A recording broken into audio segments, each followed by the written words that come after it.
A person deliberately inflicts suffering on another for no instrumental purpose whatsoever.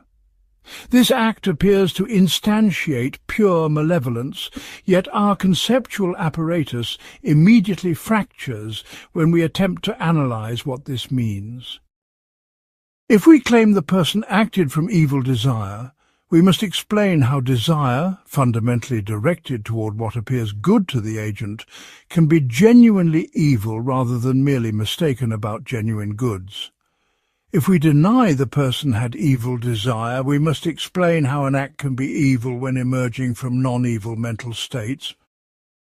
This conceptual instability reveals that our notion of evil may be internally inconsistent, referring to something that cannot coherently exist as we typically conceive it. Every major philosophical theory of evil attempts to resolve this paradox while creating new conceptual problems that expose the fundamental difficulty of capturing evil's nature through systematic thought. Part 1. The logical structure of privation theory and its foundational assumptions. Augustine's privation theory operates on a crucial unstated assumption, that reality admits a hierarchy where being and goodness necessarily coincide. This assumption requires that whatever exists more fully must be better, and whatever is better must exist more fully. The theory cannot function without this ontological commitment, because if being and goodness can diverge, then something could exist fully while being evil, demolishing the entire framework. Yet this assumption generates immediate logical problems when tested against concrete cases involving substantial evil acts. Consider the logical structure required for privation theory to handle a case like systematic torture. The theory must analyze this as follows. The torturer possesses natural human capacities for compassion, justice, and mercy, but these capacities are diminished or corrupted rather than replaced by positive, malevolent capacities. The act of torture represents the operation of these diminished capacities rather than the operation of genuinely evil ones. However, this analysis reveals a critical logical gap. It cannot explain how diminished good capacities generate the specific, purposeful and creative features of sophisticated torture techniques. The theory faces what we can call the specificity problem. If evil is merely the absence of good, it should manifest as random degradation or simple failure to act virtuously, much like how the absence of light produces uniform darkness rather than specific patterns. Yet sophisticated evil acts display highly specific, purposeful structures that seem to require positive guidance toward particular ends. The privation theorist must explain how nothing can generate something as determinate and complex as an elaborate scheme of psychological manipulation designed to maximize suffering. This leads to a deeper logical contradiction within the theory's foundations. Privation theory relies on the principle that causal powers require positive reality, that only what exists can bring about effects. Yet the theory must somehow attribute significant causal power to evil while denying it positive existence. The torturer's evil must be causally efficacious enough to override natural compassion, plan complex actions, and resist moral correction, but it cannot possess the positive reality that would make such causal power intelligible.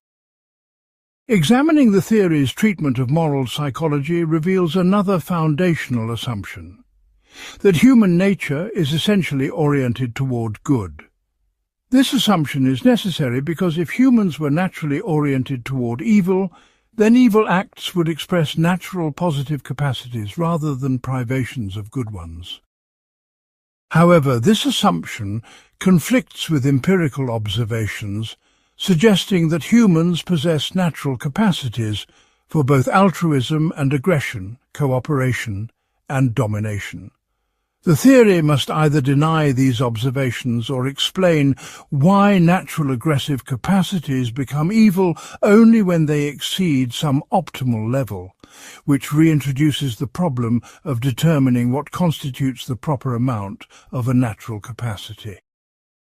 The privation theory's logical structure also generates what we might call the degrees problem. If evil is simply the absence of good, then degrees of evil should correspond directly to degrees of absence. Someone completely lacking compassion should be more evil than someone possessing diminished compassion. Yet moral experience suggests a more complex relationship. Someone who possesses enough compassion to understand others' suffering, but chooses to cause it anyway, strikes us as more evil than someone who lacks empathetic understanding entirely. The theory cannot accommodate this judgment without admitting that evil sometimes increases with the presence of certain capacities rather than their absence. Testing the theory against cases of moral conversion reveals additional logical strain.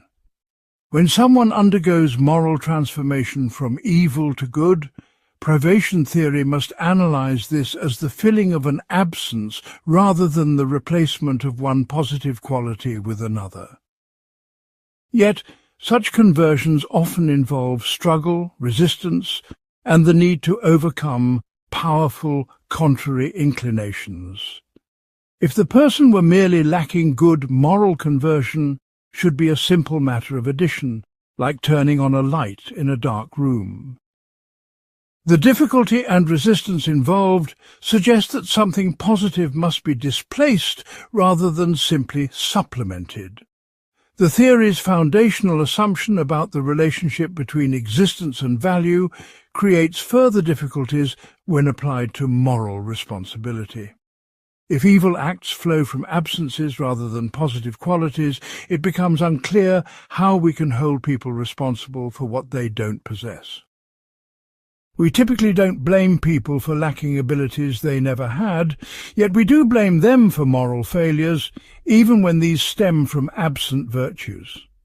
The theory must either abandon moral responsibility for evil acts or provide an account of how absences can ground responsibility in ways that other kinds of absences cannot. Perhaps most problematically, the privation theory's logical structure appears to prove too much. If evil is always the absence of good, then any imperfection becomes a form of evil, since it represents the absence of greater perfection.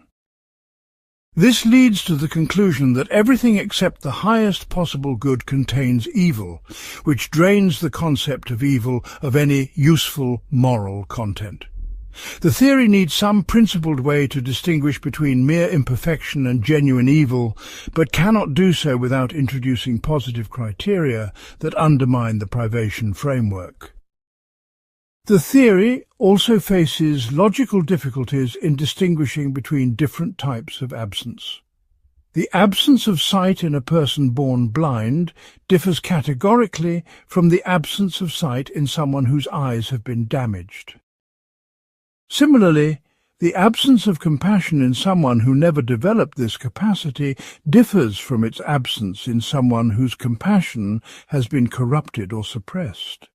Yet privation theory treats all absences of good as essentially identical, losing these crucial distinctions that seem necessary for understanding different types of moral failure. Part 2. The problem of evil intentionality and motivational structure. Every theory of evil must explain how evil intentions can exist, given the apparent logical constraint that all intentional action aims at what the agent perceives as good. This creates what philosophers call the motivational paradox. If agents necessarily act for reasons that appear good to them, then either evil acts are impossible, or our understanding of intentional action is fundamentally mistaken. Aristotle captured this problem by arguing that no one acts voluntarily toward what they believe is bad for them, yet we clearly need to account for cases where people seem to choose evil for its own sake. Resolving this paradox requires either reconstructing our theory of motivation or demonstrating that apparently evil intentions reduce to some form of mistaken good-seeking.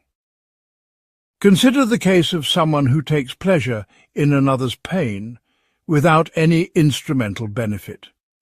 Traditional motivational theory suggests this person must be seeking something they perceive as good, perhaps the feeling of power, the satisfaction of revenge, or the resolution of psychological tension. Under this analysis, the person's action aims at genuine goods, but employs evil means or exhibits disordered priorities among goods. However, this reduction faces the counterexample of purely malicious acts, where the agent seems to seek the other's pain precisely as pain, not as a means to any further good. The reduction strategy encounters what we can call the phenomenological objection. When we examine cases of hatred, malice, or spite from the first-person perspective, these emotions appear to be directed toward genuine bad outcomes rather than confused good ones. Someone consumed by hatred toward another person seems to want that person to suffer specifically because suffering is bad for them, not because the hater mistakes suffering for something good. If we insist that the hater must really be seeking some good, we make the empirical claim that careful introspection will always reveal hidden good-seeking motivations, but this claim appears false to the reported experience of moral agents. Examining the logical structure of malicious intentions reveals further complications for the reduction strategy. Malice seems to require that the agent understand the badness of what they intend. A person cannot be truly malicious towards someone without grasping that their intended actions will harm that person. Yet if the agent grasps the badness of their intended effects, how can they simultaneously be seeking these effects under the aspect of goodness? The reduction strategy must claim that agents can simultaneously represent the same outcome as both good and bad, which appears to violate basic principles of rational coherence. The alternative approach argues that evil intentions possess a sui generis structure that cannot be reduced to good-seeking. Under this view, malicious agents can be directly motivated by the recognition that their actions will cause bad outcomes for others. This requires abandoning the Aristotelian principle that all intentional action aims at the good, but it better captures the phenomenology of malicious motivation. However, this approach faces its own logical difficulties in explaining how rational agents can choose outcomes they recognize as bad without this choice being somehow irrational or compulsive. Testing these competing approaches against cases of sadism reveals their respective strengths and weaknesses. A sadist who tortures victims appears to be motivated by the victim's pain itself, rather than by any good that pain might produce. The reduction approach must argue that the sadist seeks pleasure, power, or psychological satisfaction, treating the victim's pain merely as a means to these goods. Yet careful examination suggests that for genuine sadists, others' pain is not merely instrumental but constitutes part of what they directly desire. This leads to questions about the relationship between evil intentions and practical reasoning. If someone can be directly motivated by bad outcomes, can they engage in genuine practical reasoning about how to achieve these outcomes? It seems they can. Malicious agents often display sophisticated reasoning about how to maximize their victim's suffering while avoiding detection. This suggests that evil intentions can ground coherent practical reasoning, which challenges theories that treat evil as necessarily involving some form of rational defect or confusion. The motivational paradox also appears in cases involving moral emotions like guilt, shame, and regret. These emotions seem to presuppose that agents can recognize their own actions as genuinely bad, rather than merely mistaken attempts at good. If evil acts were always misdirected good-seeking, then moral emotions should focus on correcting mistakes rather than expressing genuine remorse for having done evil. Yet the phenomenology of guilt suggests agents believe they have done something genuinely wrong rather than simply made an error in pursuing good ends. Examining collective evil acts like genocide raises additional questions about motivational structure. Participants in such acts often claim they believed their actions served good ends like racial purity or national security. This appears to support the reduction approach by showing that even extreme evil involves misdirected good-seeking. However, this analysis may be too charitable, ignoring evidence that participants often understood they were causing unjustified suffering, but participated anyway due to hatred, fear, or indifference rather than genuine belief in good outcomes. The problem becomes more complex when we consider the relationship between evil intentions and the agent's overall motivational economy. Someone might simultaneously possess both good-directed and evil-directed motivations, creating internal conflict rather than simple reduction of one to the other. This suggests that evil intentions might coexist with good ones rather than being eliminable in favor of confused good-seeking. Understanding evil may require accepting that human motivational structure is more complex and contradictory than traditional theories assume. Part 3. Natural evil versus moral evil, category confusion or valid distinction. The distinction between natural evils like earthquakes and diseases versus moral evils like murder and theft appears fundamental to ethical thinking. Yet this distinction faces serious logical challenges when examined systematically. Natural evils lack the intentional structure that seems necessary for genuine evil, while moral evils require the presence of agents capable of understanding and choosing between right and wrong. However, this neat division breaks down when we consider cases like criminal negligence, where human choices contribute to natural disasters, or genetic predispositions toward violence, where natural factors influence moral behavior. The distinction may reflect conceptual confusion rather than a genuine difference in the nature of evil itself. Consider the logical structure required for something to count as a natural evil. The category seems to require that natural events cause suffering without this being the result of any intentional choice by moral agents. Yet this definition immediately encounters boundary problems. Human actions have so extensively modified natural systems that pure natural events no longer exist. Climate change exemplifies this difficulty. Extreme weather events result from the interaction of natural systems with human industrial activity, making them neither purely natural nor straightforwardly moral evils. The natural evil category also faces what we can call the teleological problem. To describe natural events as evil seems to presuppose that nature ought to operate differently than it does, implying some standard of how natural systems should function.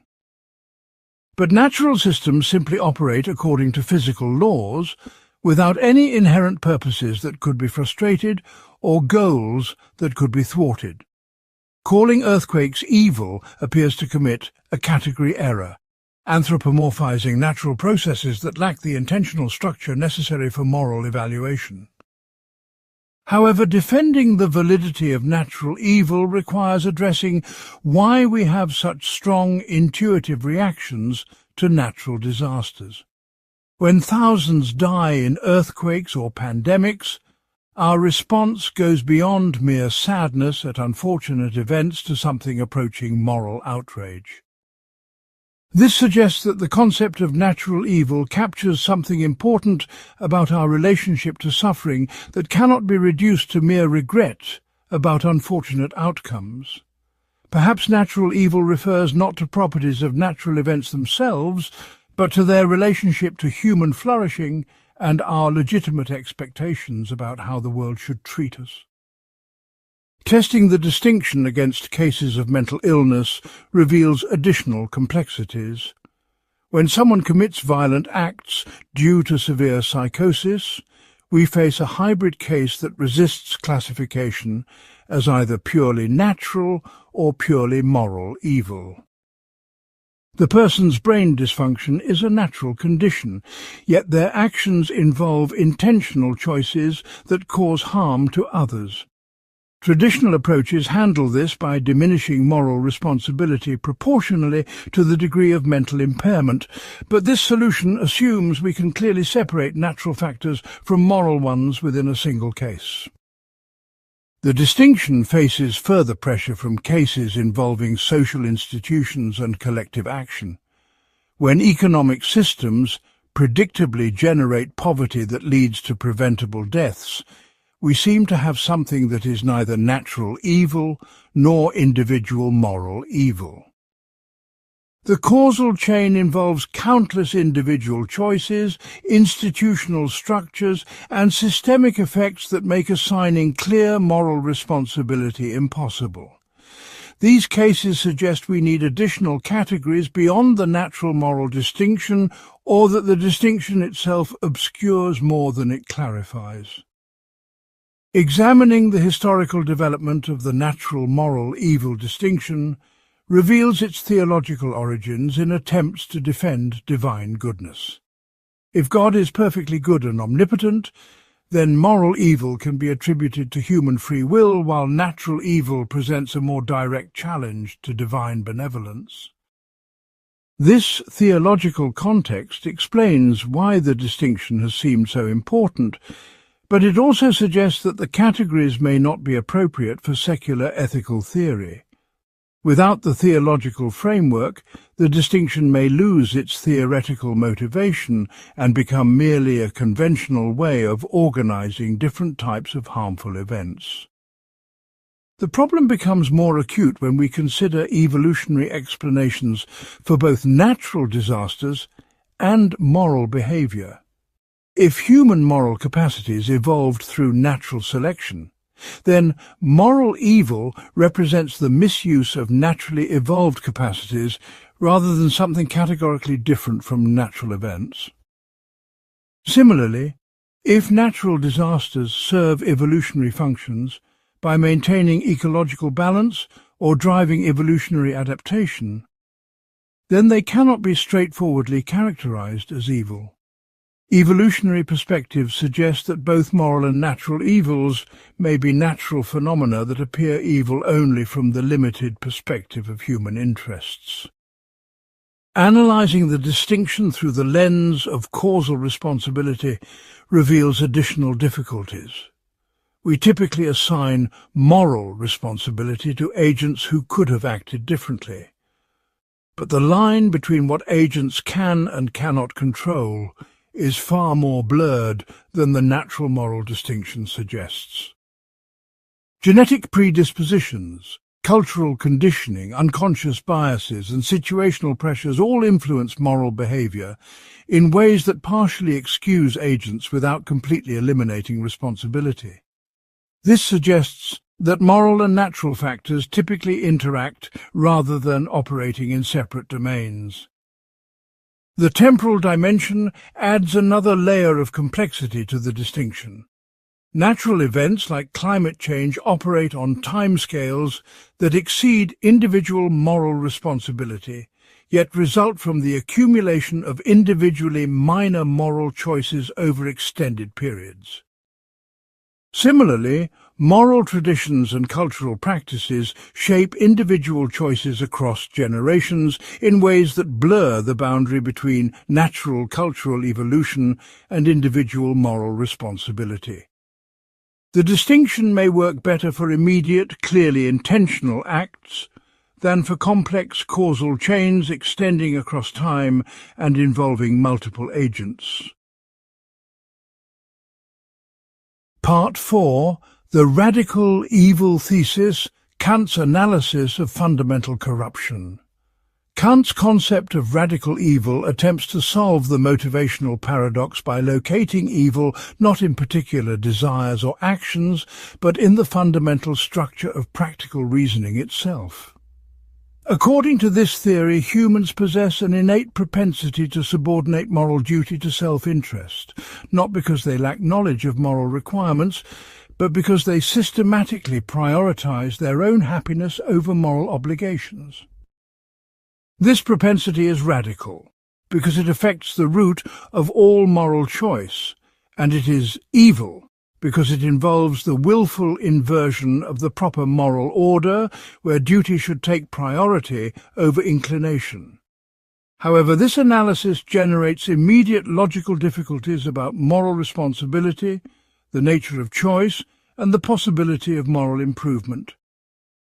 The logical structure of radical evil requires that the propensity to evil be both innate and chosen. It must be innate to explain why all humans exhibit moral failure despite possessing rational knowledge of their moral duties. Yet it must also be chosen to ground moral responsibility. We cannot be blamed for propensities that are simply natural facts about human psychology, like hunger or fatigue. Kant attempts to resolve this tension by arguing that the propensity results from an intelligible choice that occurs outside the temporal sequence of empirical causation.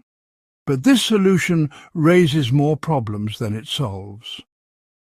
The concept of intelligible choice faces the logical problem of how atemporal acts can have temporal consequences. If the choice to adopt evil maxims occurs outside time, then it cannot be causally connected to particular empirical actions that occur within time through normal causal relations. Yet these temporal actions are precisely what we need to explain through the radical evil thesis. The theory must either abandon the intelligible choice framework or explain how timeless acts can generate specific temporal effects without violating the causal closure of the empirical world. Testing the theory against cases of moral education reveals additional logical strain. If radical evil involves a fundamental propensity that affects all moral reasoning, then moral education should be either impossible or ineffective, since it must work through the same corrupted rational faculties. Yet we observe that moral education can be effective, and people can undergo genuine moral improvement throughout their lives. The theory must either explain how corrupted practical reasoning can recognize and correct its own corruption, or admit that the propensity to evil is not as fundamental as initially claimed. The theory also faces difficulties in explaining moral variation among individuals. If all humans possess the same radical propensity to evil, we should expect roughly similar levels of moral failure across different people and cultures. Yet empirical observation reveals dramatic differences in moral behavior that seem to reflect more than mere variation in external circumstances. Some individuals display consistent patterns of moral excellence, while others exhibit systematic moral failure, suggesting that the propensity to evil is not universally distributed in the way Kant's theory requires. Examining the relationship between radical evil and particular evil acts reveals another logical problem. The theory claims that specific moral failures result from the general propensity to subordinate duty to self-interest, but this causal relationship remains unclear. In any particular case of moral failure, the agent might be following self-interest, but they might also be acting from confused understanding, emotional overwhelm, or acratic weakness, rather than from the systematic priority inversion that defines radical evil.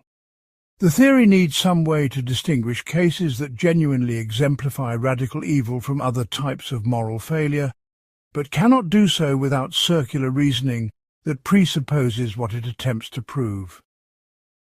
The theory's account of moral motivation faces additional difficulties when tested against cases involving moral emotions. Someone who feels genuine guilt, shame, or remorse about moral failures, seems to be prioritizing moral considerations over self-interest, contradicting the claim that they systematically subordinate duty to happiness.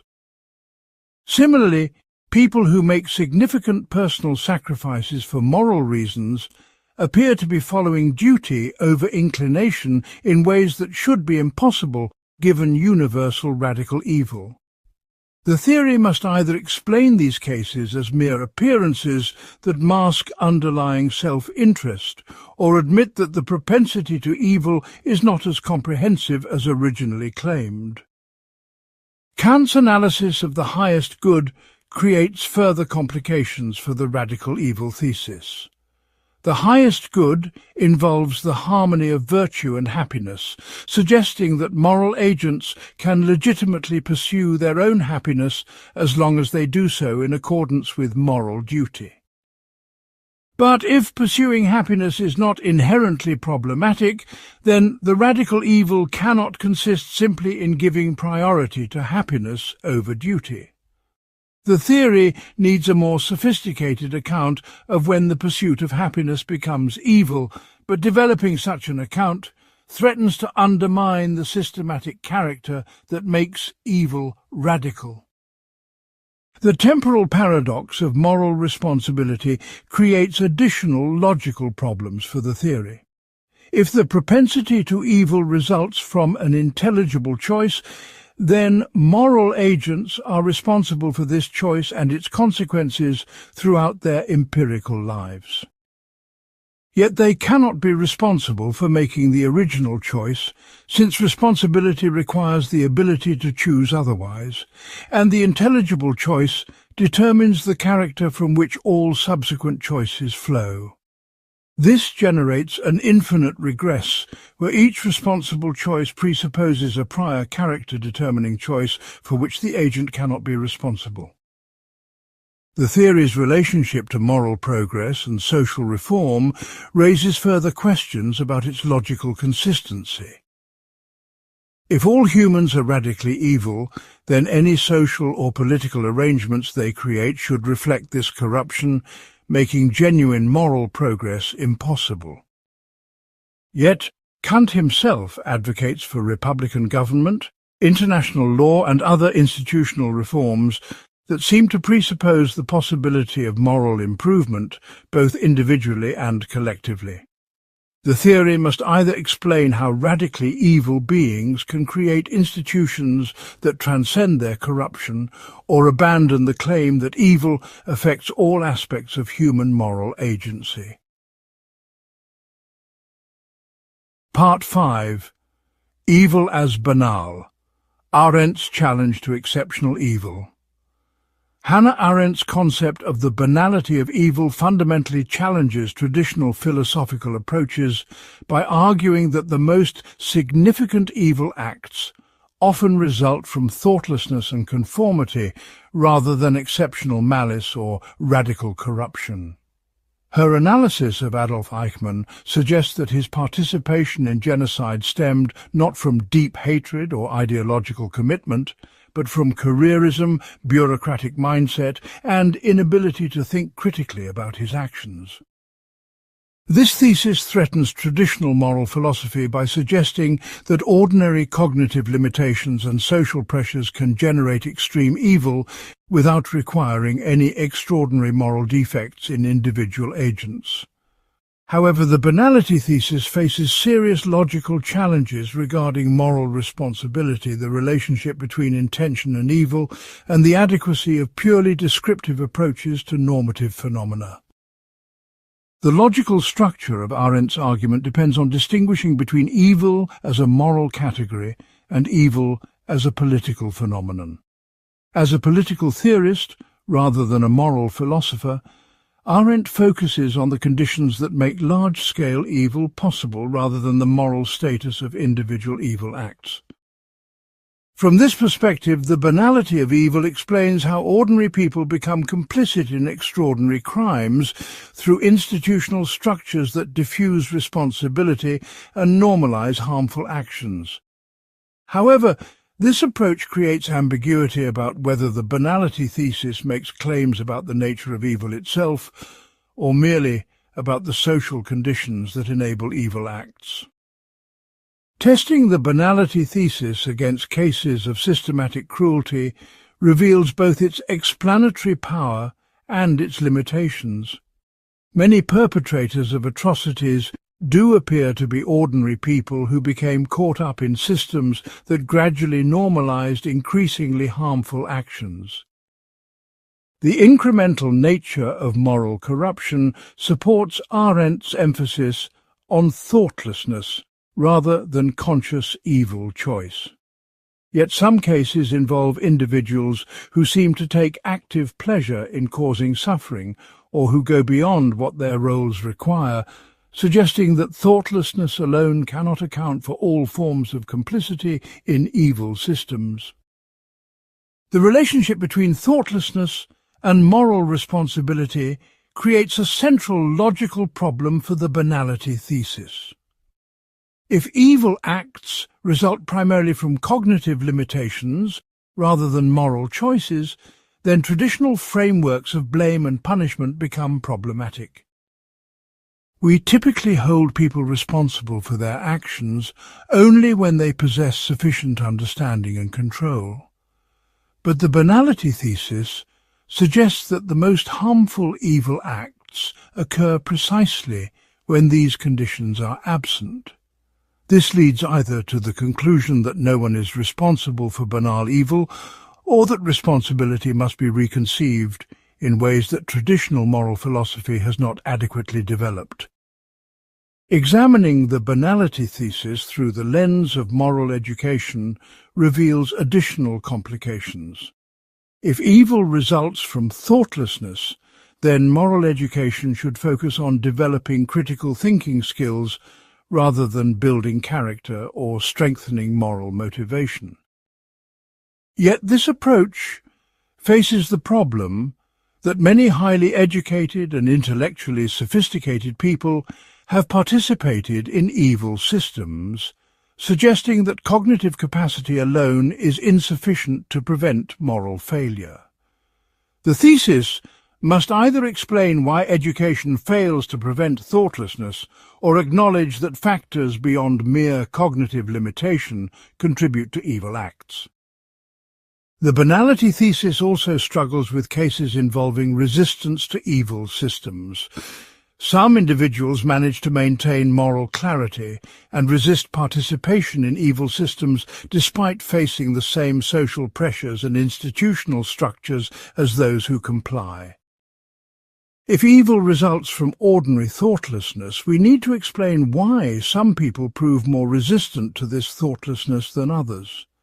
This explanation threatens to reintroduce precisely the kind of moral psychology that the banality thesis seeks to avoid by suggesting that moral resistance requires exceptional moral qualities rather than ordinary cognitive functioning. The relationship between individual banality and systemic evil creates further logical tensions. Even if individual participants in evil systems are merely thoughtless rather than actively malicious, the systems themselves display purposeful, coordinated structure directed toward harmful ends. Someone must design these systems, coordinate their operation, and maintain their focus on harmful objectives. The banality thesis must either explain how thoughtless individuals can collectively create purposeful evil systems, or acknowledge that some individuals within these systems display more than mere thoughtlessness. Arendt's emphasis on the novelty of totalitarian evil creates additional problems for the banality thesis. She argues that totalitarian movements represent unprecedented forms of political organization that cannot be understood through traditional moral categories. Yet the banality thesis seems to suggest that totalitarian evil involves familiar human failings like thoughtlessness and conformity rather than genuinely novel forms of evil. This creates tension within Arendt's own framework between emphasizing the unprecedented character of totalitarian evil and explaining it through ordinary human psychological mechanisms. The temporal dimension of banal evil raises questions about moral development and the possibility of recognition. If individuals become complicit in evil through gradual processes that normalize harmful actions, at what point do they acquire moral knowledge sufficient to ground responsibility? The banality thesis suggests that participants may never fully understand what they are doing, but this conflicts with evidence that many participants do develop awareness of the harmful consequences of their actions while continuing to participate. This suggests that something beyond mere thoughtlessness, perhaps willful ignorance or motivated reasoning, contributes to sustained participation in evil systems. The banality thesis faces its most serious challenge in explaining the relationship between ordinary moral failure and extraordinary moral catastrophe. While thoughtlessness and conformity may explain individual compliance with harmful systems, they cannot by themselves explain why such systems arise or why they take particularly destructive forms. The thesis needs supplementation with accounts of how ordinary human failings interact with specific historical, cultural, and institutional conditions to generate systematic evil. Without such supplementation, the banality thesis risks trivializing genuine moral catastrophes by reducing them to mere consequences of ordinary cognitive limitations. Part 6. The problem of moral luck and evil actions. The concept of moral luck creates fundamental problems for assessing evil by revealing that factors beyond agents' control significantly influence both the occurrence and severity of harmful actions. Two equally reckless drivers who make identical choices may have vastly different outcomes due to the fortuitous presence or absence of pedestrians, making one a careless driver and the other a killer through no difference in intention or character. This asymmetry suggests that our judgments of evil depend partly on lucky or unlucky circumstances rather than purely on what agents choose or control. Yet, if evil judgments must be sensitive to luck, then they cannot serve their apparent function of tracking moral responsibility and desert in ways that ground punishment, blame, and character assessment. Constitutive moral luck poses the deepest challenge to evil assessment by questioning whether agents control the fundamental features of personality and character that appear to ground moral responsibility. An individual's genetic endowment, early childhood experiences, cultural background, and formative relationships all influence their propensity toward harmful or beneficial actions in ways that seem beyond their ultimate control. Someone born with genetic predispositions toward aggression and raised in an abusive environment may be more likely to commit violent acts than someone with different genetic and environmental luck. If these background factors significantly influence moral behavior, then judging people as evil may be no more appropriate than judging them as tall or short. The attempt to preserve moral responsibility by focusing on what agents can control faces immediate difficulties in determining the scope of genuine control. Every human action emerges from prior psychological states, beliefs, desires, and dispositions that themselves result from factors beyond ultimate control. Even seemingly voluntary choices, like whether to cultivate virtuous habits or resist temptation, depend on higher-order motivational states that agents did not originally choose. This generates a regress where each level of choice presupposes prior psychological conditions that were themselves not chosen, potentially eliminating genuine control entirely. Testing the moral luck problem against specific evil acts reveals how deeply luck penetrates moral assessment. Consider someone who commits murder during a psychotic episode caused by previously undiagnosed mental illness triggered by environmental stress. Their action causes tremendous harm and displays the intentional structure characteristic of evil acts, yet multiple levels of luck, genetic, environmental and circumstantial, contributed to the outcome. Traditional frameworks struggle to determine how much moral responsibility remains after accounting for these luck factors, potentially leaving nothing that can ground definitive judgments of evil. The relationship between moral luck and degrees of evil creates additional complications. We typically judge more harmful acts as more evil, but harm levels depend significantly on circumstances beyond agents' control. A terrorist's bomb may kill many people, or few depending on traffic patterns, building construction, and emergency response times that the terrorist could not predict or control. If evil judgments should track only what agents control, then these circumstantial factors should be irrelevant, yet they seem central to our assessment of the action's moral gravity. Examining collective evil through the lens of moral luck reveals how social and historical circumstances influence individual participation in harmful systems. Someone born in a society that normalizes certain harmful practices faces different moral pressures than someone born where these practices are widely condemned.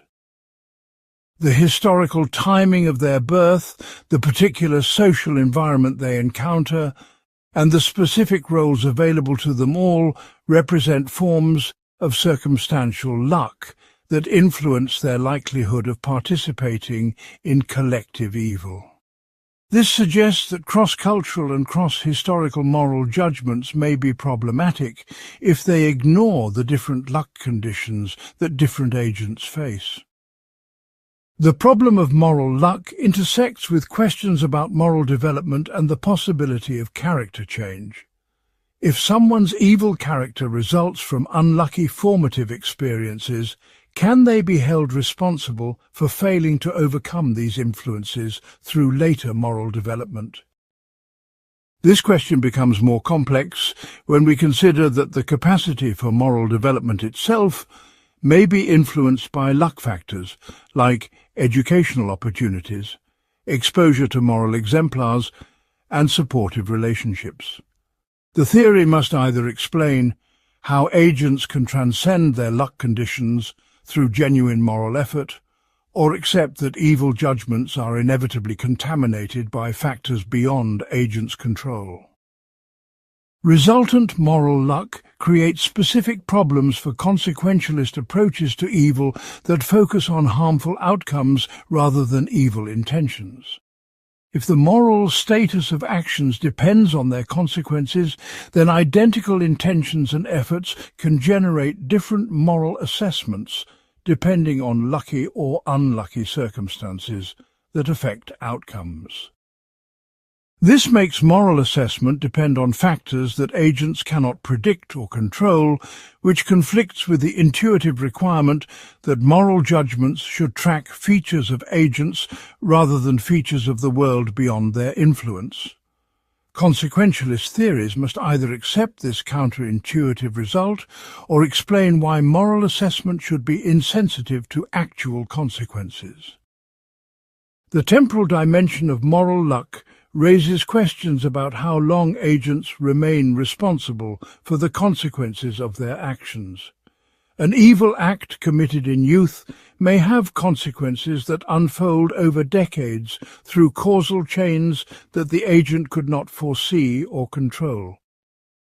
Are they morally responsible for all these consequences, only the immediately foreseeable ones, or only the consequences that result from aspects of their action that were genuinely under their control? Each answer faces counterintuitive implications that either make agents responsible for too much or too little relative to common moral judgments. The moral luck problem ultimately forces a choice between preserving moral responsibility by ignoring luck factors or acknowledging luck factors by undermining moral responsibility. Neither option seems satisfactory for a complete theory of evil that must both track genuine moral facts and serve practical functions in human social life. The problem suggests that evil may be a more complex and contextual phenomenon than traditional approaches assume, requiring frameworks that can accommodate both agential control and situational influence without reducing either to the other. This points toward more nuanced approaches to moral assessment that recognize degrees of responsibility rather than seeking definitive judgments about evil character or actions.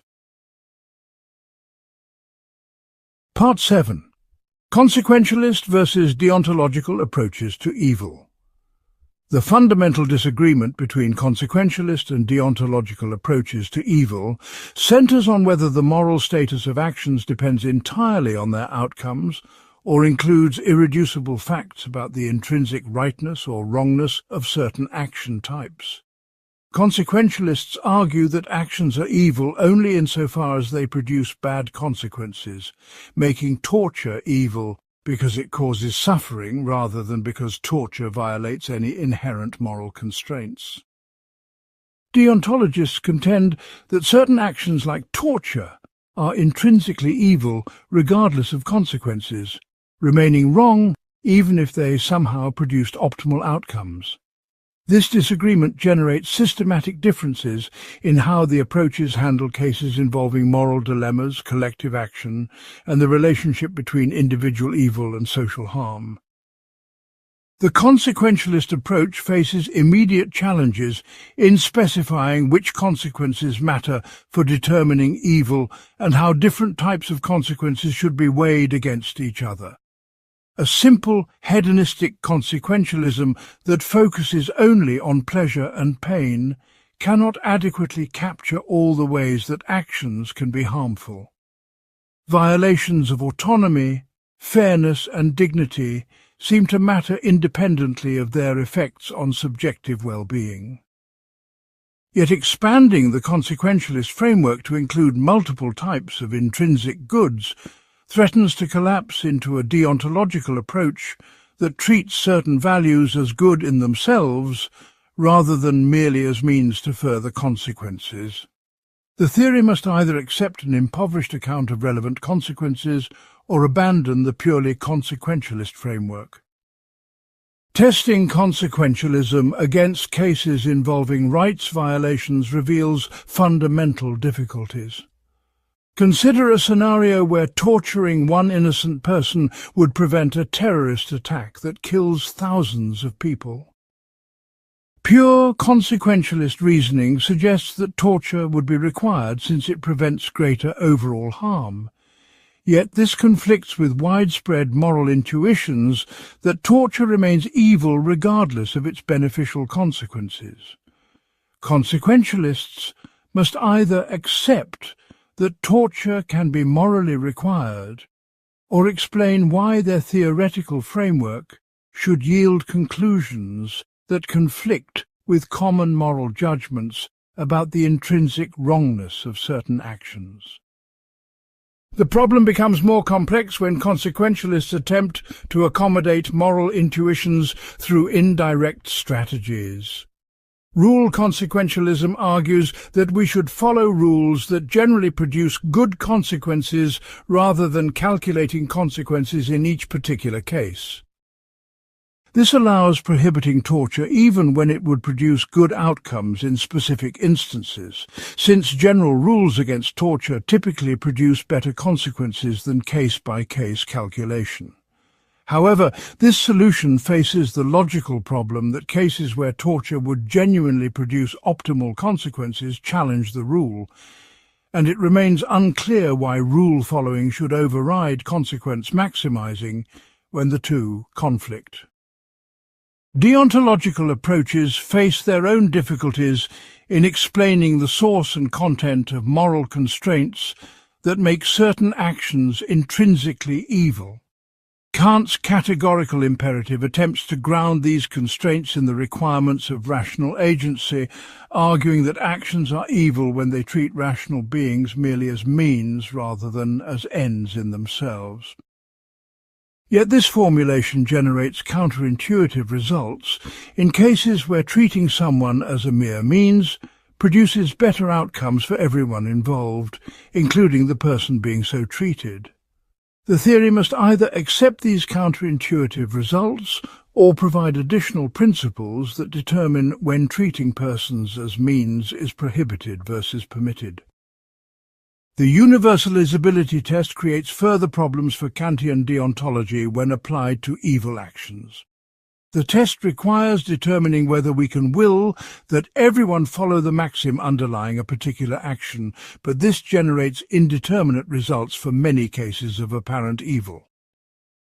Lying provides Kant's clearest example, since universal lying would undermine the institution of truth-telling that makes lying possible.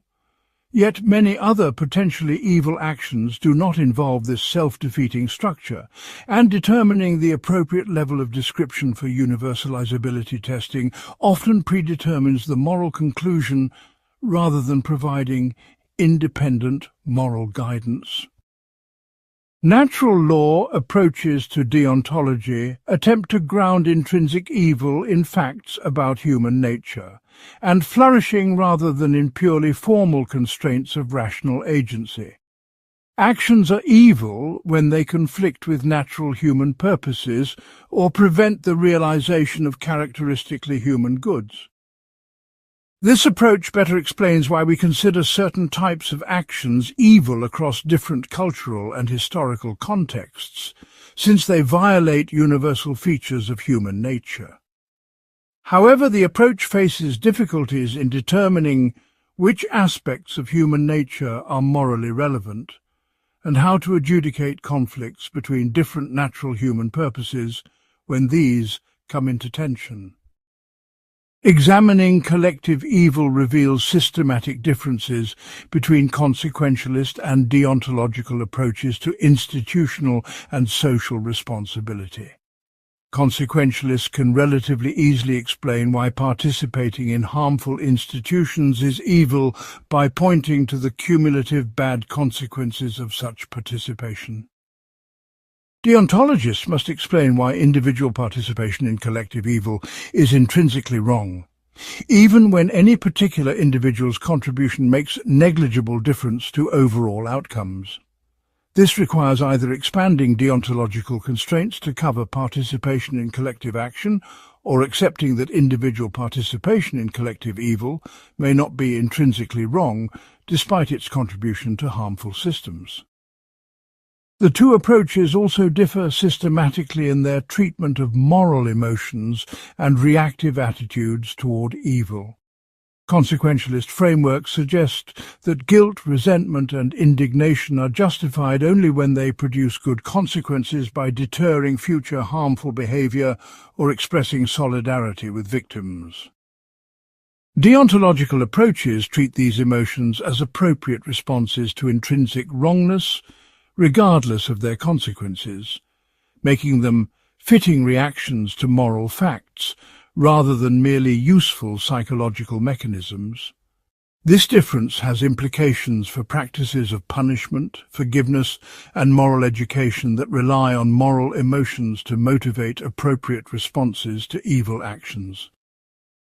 The disagreement between approaches extends to questions about moral progress and the possibility of resolving disagreements about evil. Consequentialists can appeal to improved empirical knowledge about consequences and better methods for calculating overall well-being to resolve moral disputes. Deontologists must explain how we can gain knowledge of intrinsic moral constraints and how to adjudicate disputes when people disagree about which actions violate these constraints. Each approach faces different meta-ethical challenges in explaining the nature of moral knowledge and the possibility of moral truth that affects their practical adequacy for guiding responses to evil. Part 8. The social construction of evil categories. The boundaries of what societies classify as evil vary dramatically across cultures and historical periods in ways that suggest evil categories are partially constructed through social processes rather than tracking purely objective moral facts. Actions that some societies consider heinously evil, such as certain sexual practices, religious expressions, or economic arrangements, other societies treat as morally neutral or even praiseworthy. This variation challenges universalist approaches to evil by suggesting that what counts as evil depends significantly on contingent social factors like power relations, cultural narratives, and collective identity formation. However, the social construction thesis faces serious logical problems in explaining cross-cultural moral criticism, moral progress, and the apparent universality of certain core moral prohibitions against unprovoked harm. The strongest evidence for social construction comes from examining how evil categories serve social functions beyond their apparent moral content. Designating certain groups as evil often helps societies maintain internal cohesion by creating external enemies and scapegoats for social problems. Similarly, evil categories can legitimate existing power structures by portraying challenges to authority as inherently wrongful rather than potentially justified forms of resistance. These social functions suggest that evil categorization involves motivated reasoning designed to serve group interests rather than purely objective assessment of moral facts. Testing the social construction thesis against cases involving moral entrepreneurs reveals how individuals and groups actively work to construct new evil categories or extend existing ones. The temperance movement successfully convinced American society that alcohol consumption was a serious moral evil requiring legal prohibition, while later generations rejected this categorization entirely. Environmental activists have worked to construct new categories of ecological evil that previous generations did not recognize, often meeting resistance from those whose interests conflict with environmental protection. These cases suggest that evil categories can be deliberately manufactured through social movement activity rather than simply discovered through moral insight. However, the social construction thesis must explain why some attempted constructions of evil succeed while others fail, and why certain core prohibitions appear across virtually all human societies. Efforts to construct moral evil categories around activities like consensual adult sexuality have largely failed in liberal societies despite significant social movement activity. Conversely, prohibitions against unprovoked killing, theft, and deception appear in some form across all known human cultures, suggesting universal moral constraints that resist social construction. Pure constructivism cannot explain this pattern without appealing to objective moral facts or universal features of human nature that constrain social construction processes. The relationship between social construction and moral responsibility creates additional logical difficulties. If evil categories are socially constructed, then individuals who violate these categories may not be genuinely responsible for evil acts, but merely for violating contingent social norms. This threatens to undermine practices of punishment, blame, and moral education that presuppose genuine moral wrongdoing rather than mere norm violation.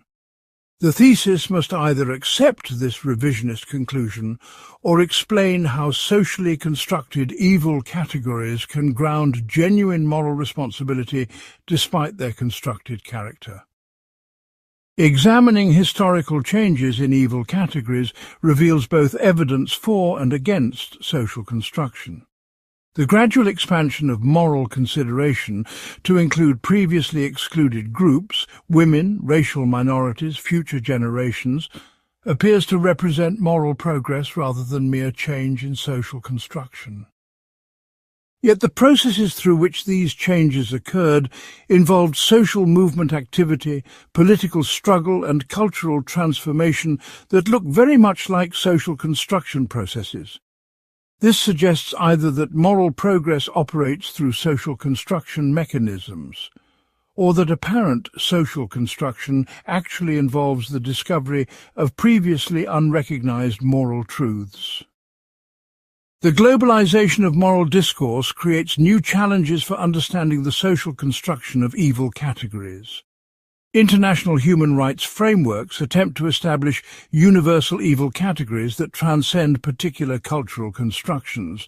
Yet these frameworks emerged from specific historical and cultural contexts that may not be representative of all human moral experience.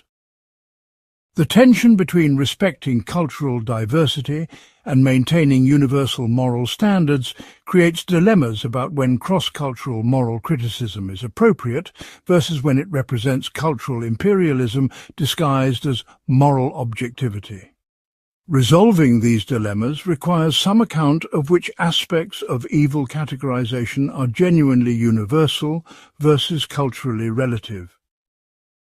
The role of narratives and symbolic systems in constructing evil categories reveals the deep connection between moral and cultural classification. Societies construct archetypal evil figures, witches, heretics, traitors, deviants, that organize moral thinking by providing concrete examples of what should be feared and condemned.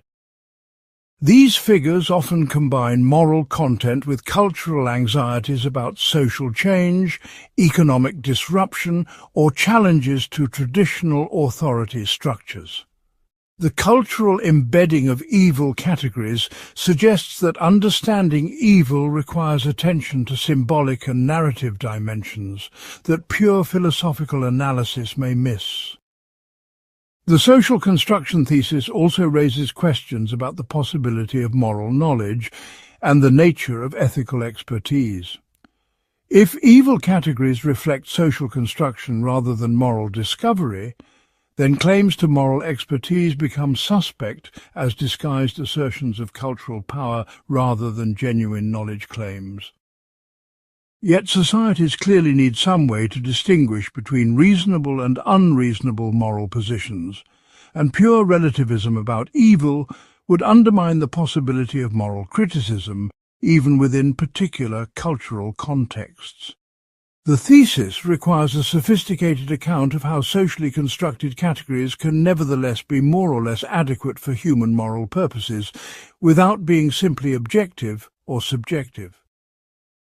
The interaction between individual moral judgment and social evil categories creates additional complexity for the social construction thesis.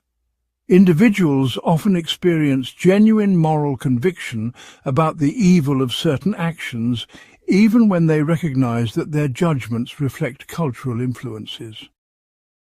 Similarly, people can develop moral criticisms of their own society's evil categories, suggesting that individual moral reflection can transcend social construction to some degree.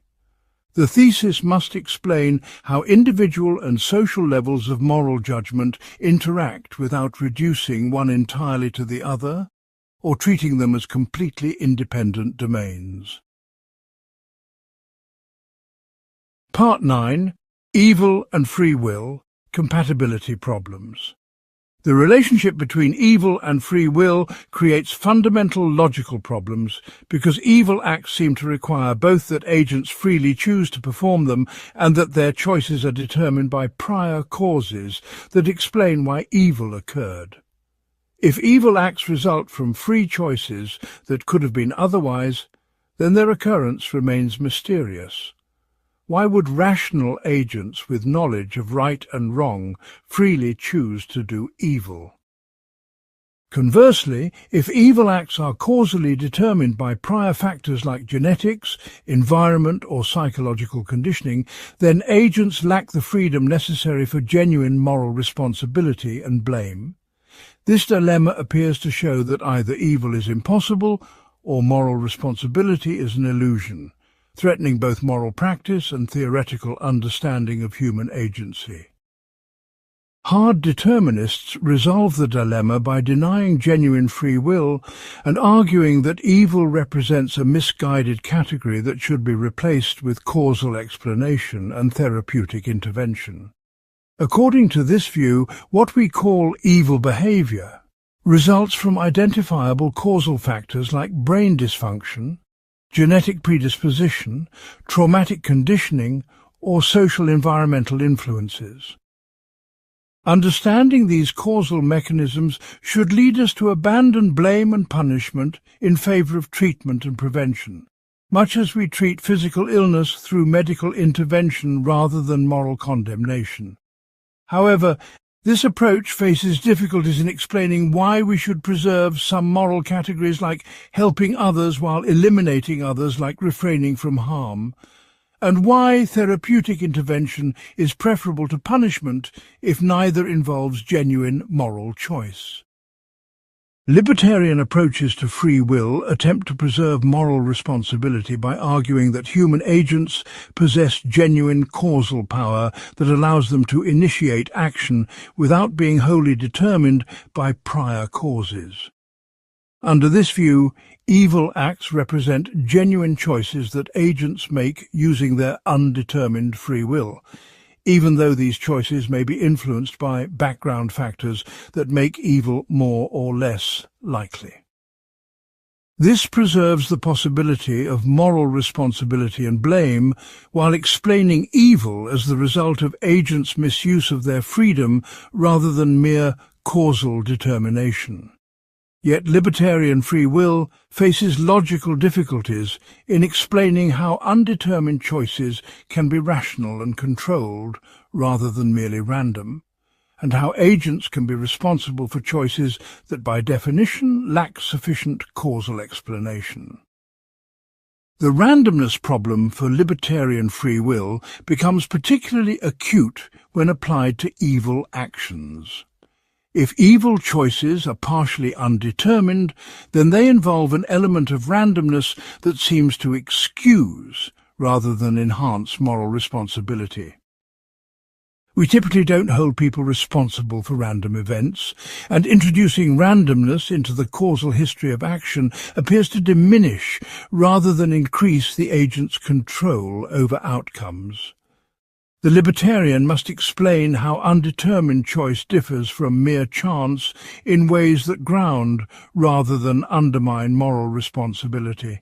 But this explanation threatens to reintroduce the kind of causal determination that libertarianism seeks to avoid. Compatibilist approaches attempt to preserve both causal determinism and moral responsibility by arguing that free will is compatible with determinism when actions flow from an agent's own desires, values, and rational reflection.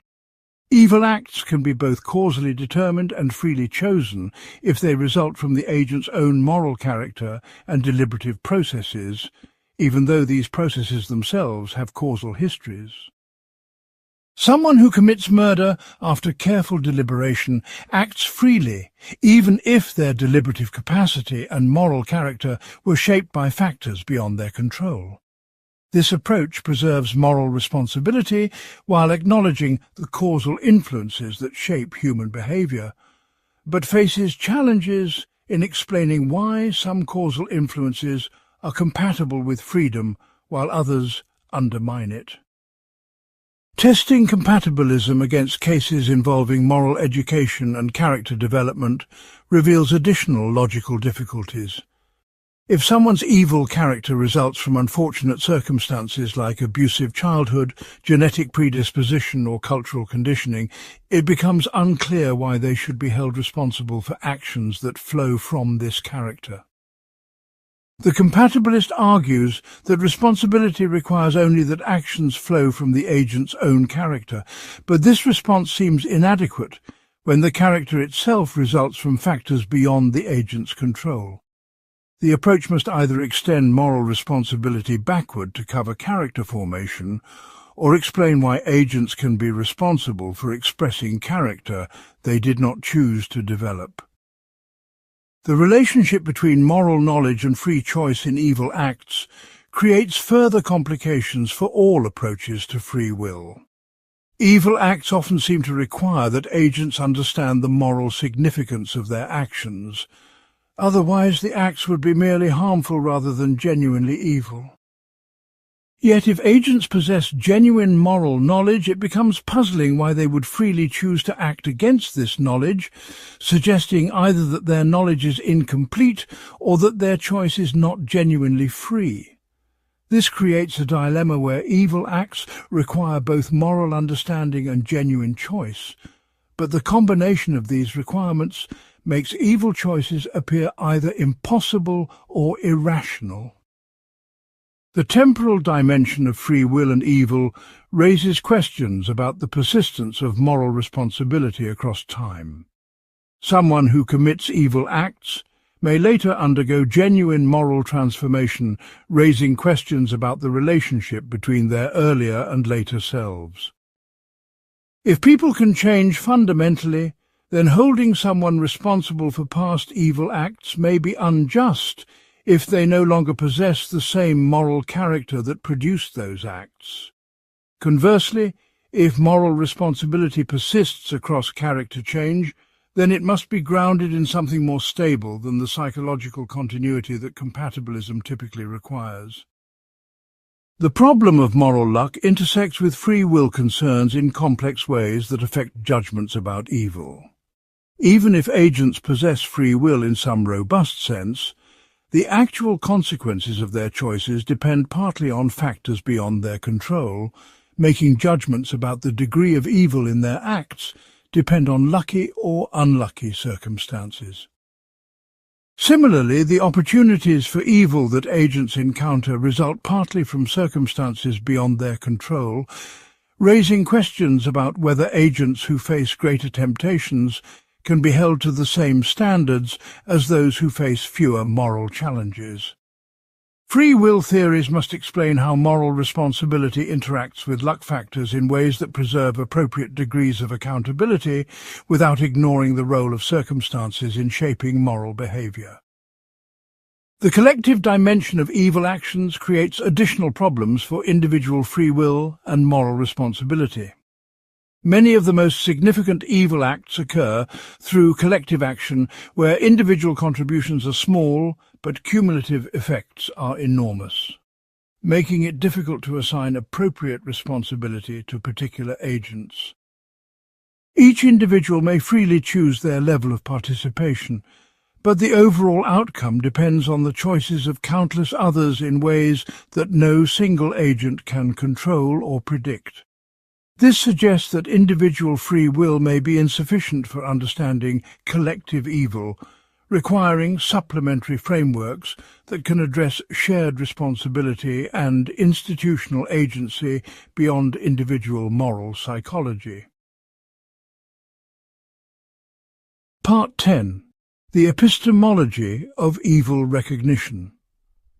Our ability to recognize evil acts and evil persons raises fundamental epistemological questions about how we gain moral knowledge and what justifies confident judgments about complex moral phenomena.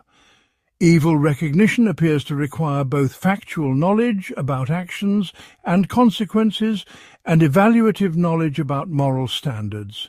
Yet, the relationship between these types of knowledge remains unclear and contentious.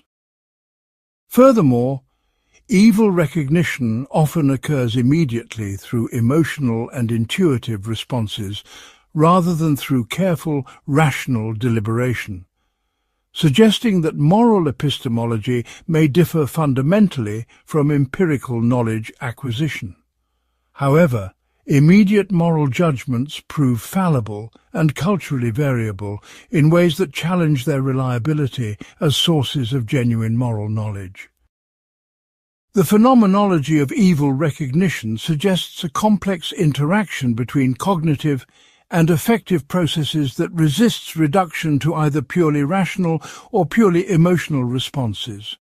When encountering paradigm cases of evil like unprovoked cruelty or systematic oppression, people typically experience immediate negative emotional reactions accompanied by confident moral judgments that the actions are wrong. These responses appear to involve recognition of moral facts rather than mere expression of personal preferences or cultural conditioning, yet they occur too quickly and automatically to involve extensive rational reflection. This suggests either that moral knowledge can be immediate and intuitive, or that apparent moral recognition actually involves non-cognitive responses that we mistakenly interpret as knowledge claims.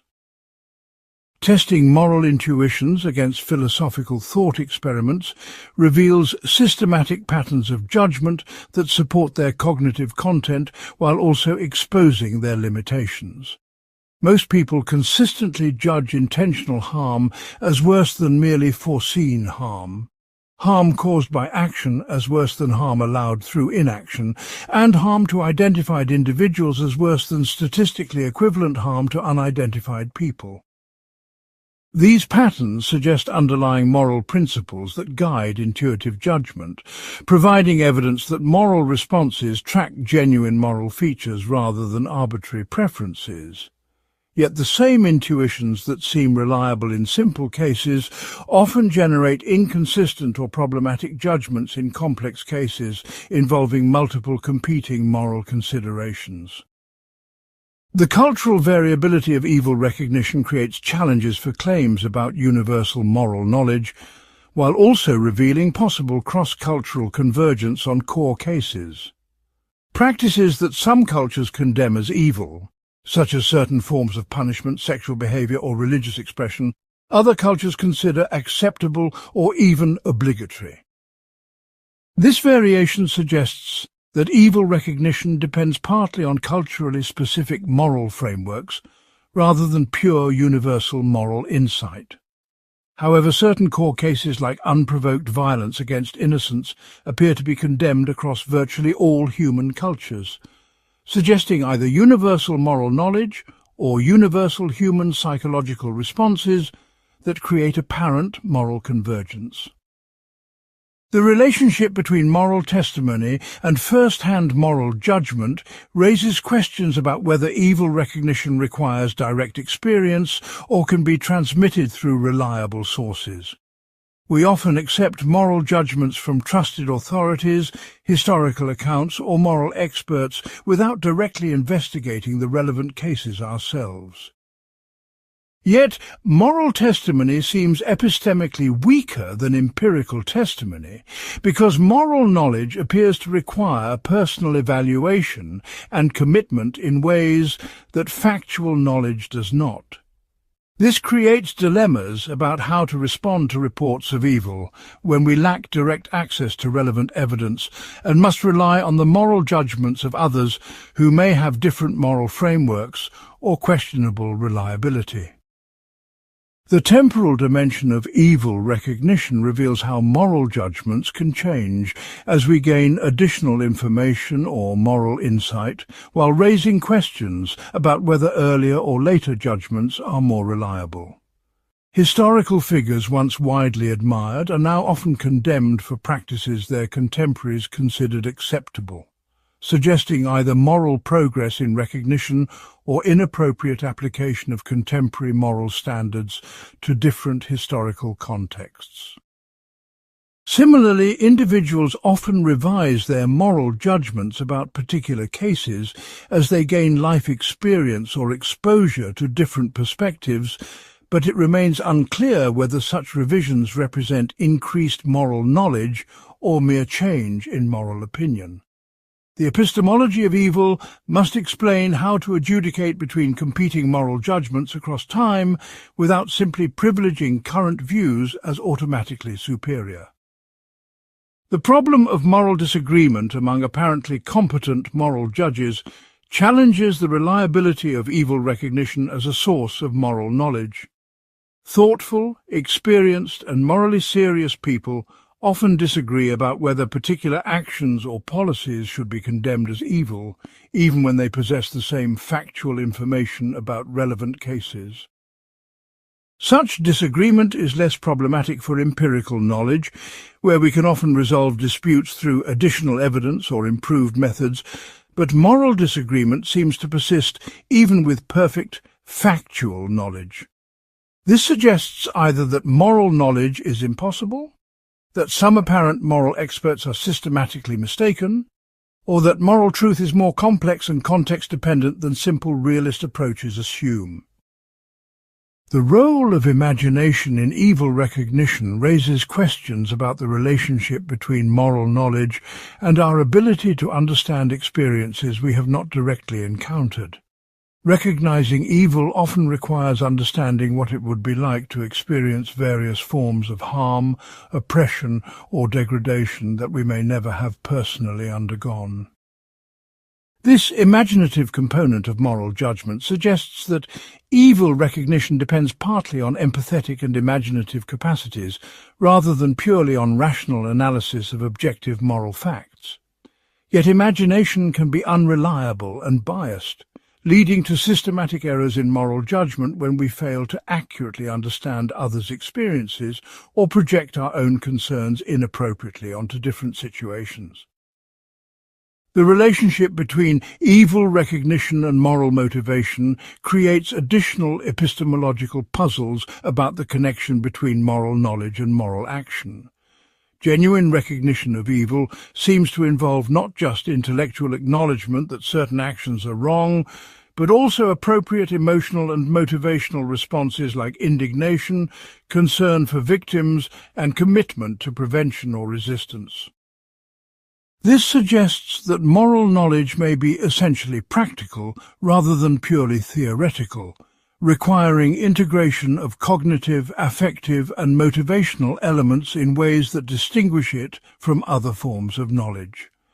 However, this connection between moral knowledge and motivation creates problems for moral epistemology if psychological incapacity for appropriate motivation undermines the possibility of genuine moral knowledge, even when intellectual understanding remains intact. The justification of confident moral judgments about evil faces particular challenges when these judgments have serious, practical consequences for punishment, social policy, or interpersonal relationships. Moral epistemology must explain when we are justified in acting on moral beliefs despite moral disagreement, epistemic limitations, and the possibility of error in cases where mistakes can cause significant harm. This practical dimension of moral epistemology suggests that moral knowledge claims may be held to different standards than purely theoretical knowledge claims, requiring not just truth, but also sufficient certainty to justify potentially harmful practical applications. The epistemology of evil must therefore address not only how we can know moral facts, but also when our moral knowledge is sufficiently reliable to ground serious practical decisions about human welfare and social organization. Part 11. Moral emotions and the recognition of evil. The relationship between moral emotions like indignation, horror, and disgust and the recognition of evil presents fundamental questions about whether these emotions constitute genuine moral knowledge or merely psychological reactions that accompany but do not ground moral judgment. When witnessing acts of cruelty, most people experience immediate emotional responses that seem to reveal moral facts about the wrongness of the actions, rather than simply expressing personal attitudes toward them. Yet these same emotions can be triggered by morally irrelevant factors like cultural taboos, aesthetic preferences, or evolutionary psychological mechanisms that have no clear connection to genuine moral considerations. This creates a dilemma about whether moral emotions should be trusted as guides to moral truth or dismissed as unreliable psychological phenomena that contaminate genuine moral reasoning. The cognitive content of moral emotions requires careful analysis to determine what information they might provide about evil acts and evil agents. Indignation appears to involve not just negative feeling, but also evaluative judgment that someone has acted wrongly and deserves blame or punishment. Similarly, moral horror seems to combine emotional revulsion with recognition that certain actions violate fundamental moral constraints in ways that threaten basic human values. If these emotions possess genuine cognitive content, then they might serve as sources of moral knowledge rather than mere expressions of psychological states.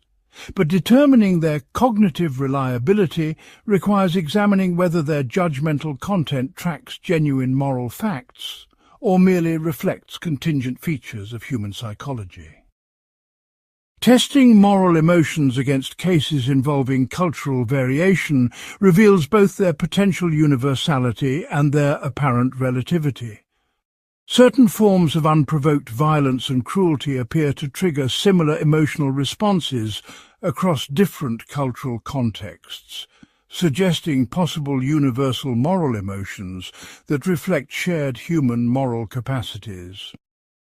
However, many practices that trigger strong moral emotions in some cultures, such as certain dietary practices, sexual behaviors, or religious rituals, fail to produce similar responses in other cultures or even produce opposite reactions.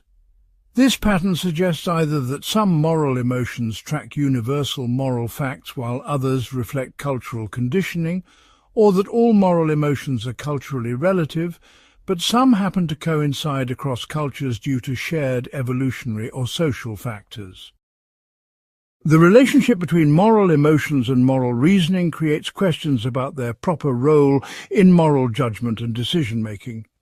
Some philosophical approaches treat emotions as mere motivational forces that should be controlled by rational moral principles, while others argue that emotions provide essential moral information that pure reasoning cannot access. When moral emotions conflict with rational moral principles, as when disgust leads to condemnation of harmless behaviors or when sympathy leads to unfair partiality, we need criteria for determining which should take priority. Neither pure emotivism that reduces moral judgment to emotional expression, nor pure rationalism that dismisses emotional input seems adequate for handling complex moral cases, where reasoning and emotion provide different guidance. The temporal dynamics of moral emotions raise questions about their reliability as sources of information about evil.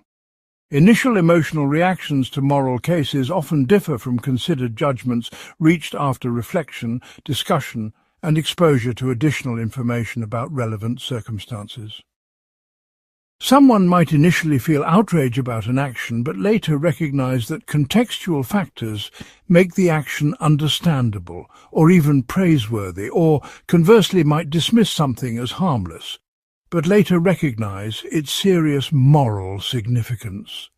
This suggests either that initial emotional reactions are unreliable guides to moral truth, or that reflection can corrupt genuine moral insight by introducing irrelevant considerations that override appropriate emotional responses.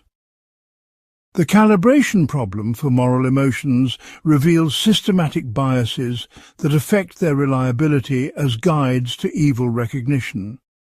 People tend to experience stronger moral emotions toward harms caused by identifiable individuals than toward statistically equivalent harms caused by abstract systems or policies, even when the latter may be more morally significant. Similarly, moral emotions appear to be influenced by factors like physical proximity, temporal proximity, and social similarity that seem morally irrelevant but powerfully affect emotional intensity.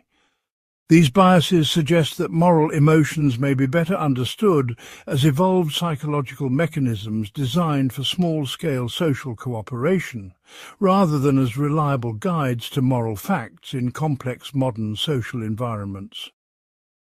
The relationship between moral emotions and empathy creates additional complications for their role in evil recognition.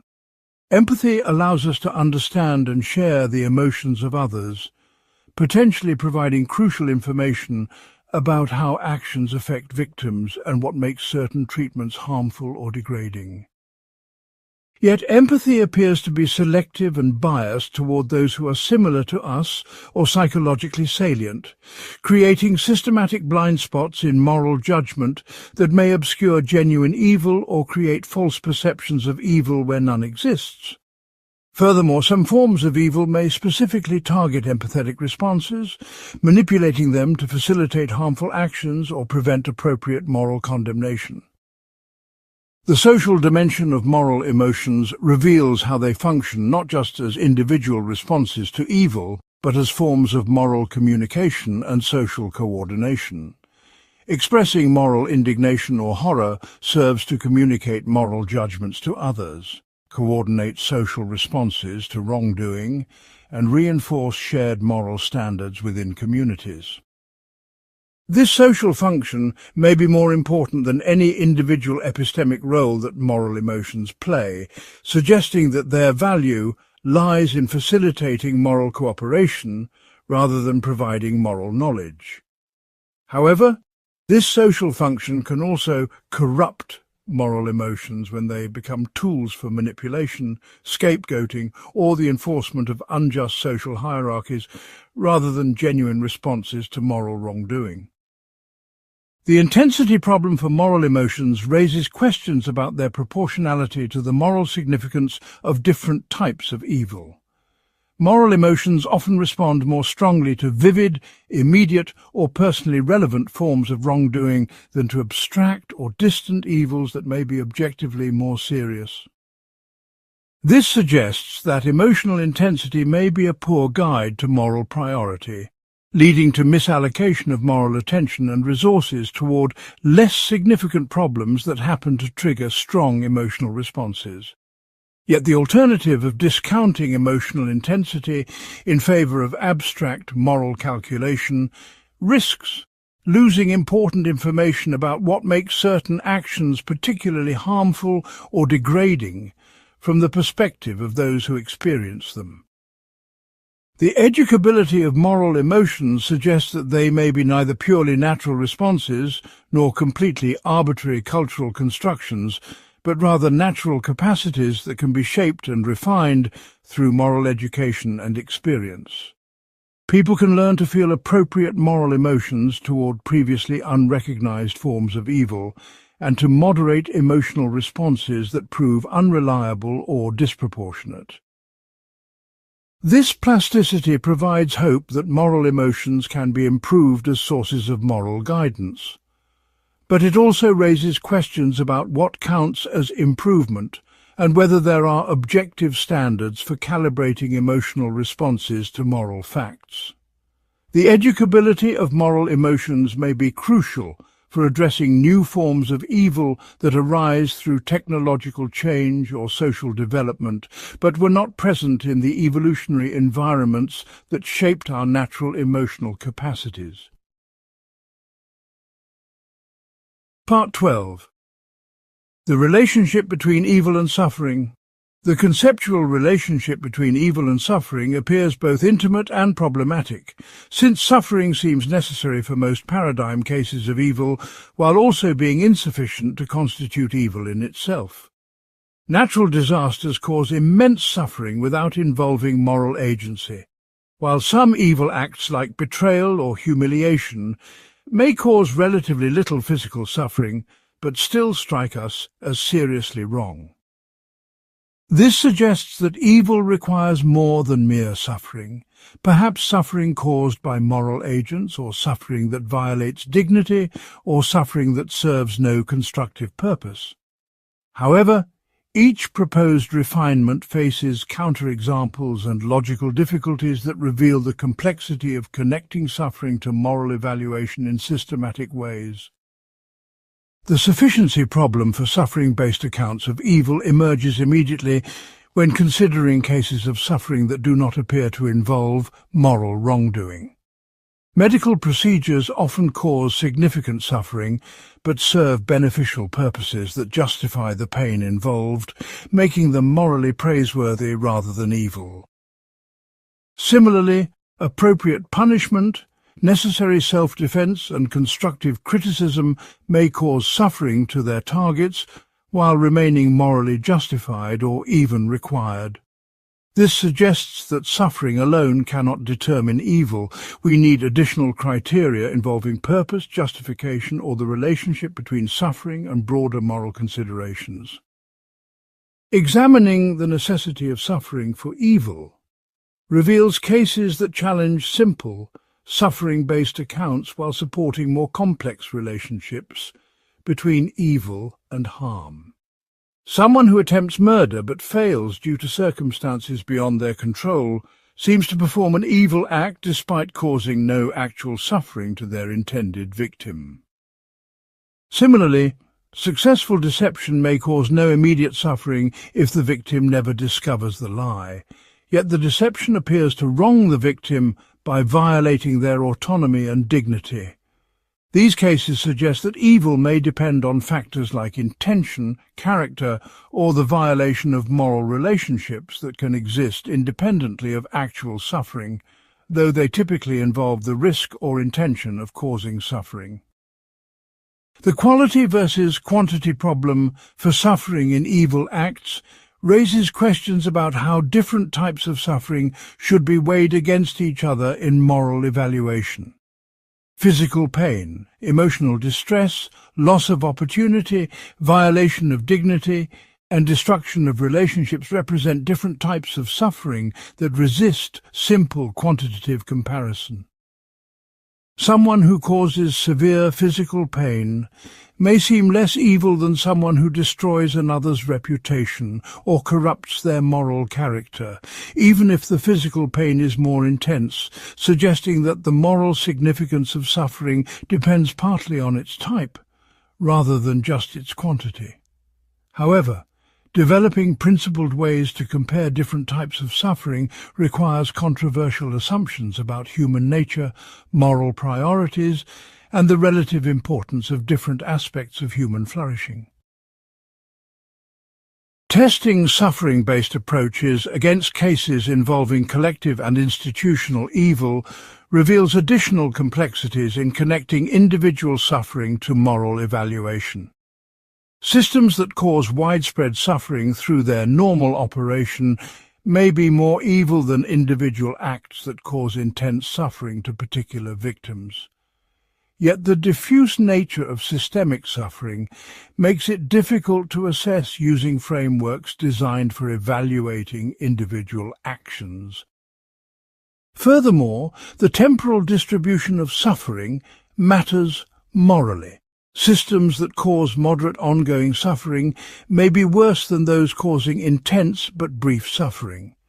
But temporal weighting introduces additional complications about discounting, uncertainty, and the rights of future generations. These cases suggest that evil evaluation requires frameworks that can handle both individual and collective dimensions of suffering in integrated ways. The relationship between intended suffering and actual suffering creates paradoxes for connecting evil to suffering outcomes. Someone who intends to cause great suffering but achieves only minor harm seems less evil from a consequentialist perspective than someone who intends minor harm but accidentally causes catastrophic suffering. Yet our intuitive judgments often reverse this ordering, treating malicious intent as more evil than unfortunate consequences, suggesting that evil may depend more on what agents try to accomplish than on what they actually achieve. This creates tensions between desert-based approaches that focus on moral character and consequence-based approaches that focus on actual outcomes, with no clear way to adjudicate between them when they conflict. The problem of justified suffering reveals deep disagreements about when causing suffering can be not merely permissible, but morally required. Retributivist theories of punishment argue that wrongdoers deserve to suffer as payment for their crimes, making the infliction of suffering on them intrinsically good, rather than merely instrumentally justified. Similarly, Some approaches to distributive justice suggest that those who benefit from unjust systems deserve to lose their advantages, even if this causes them significant suffering. These positions treat the suffering of wrongdoers as positively valuable rather than merely acceptable as a side effect of pursuing other goods. But they face charges of cruelty and inhumane treatment that seem to make suffering intrinsically evil, regardless of desert. The experiential dimension of suffering raises questions about whose perspective should determine whether particular experiences count as genuine suffering for purposes of moral evaluation.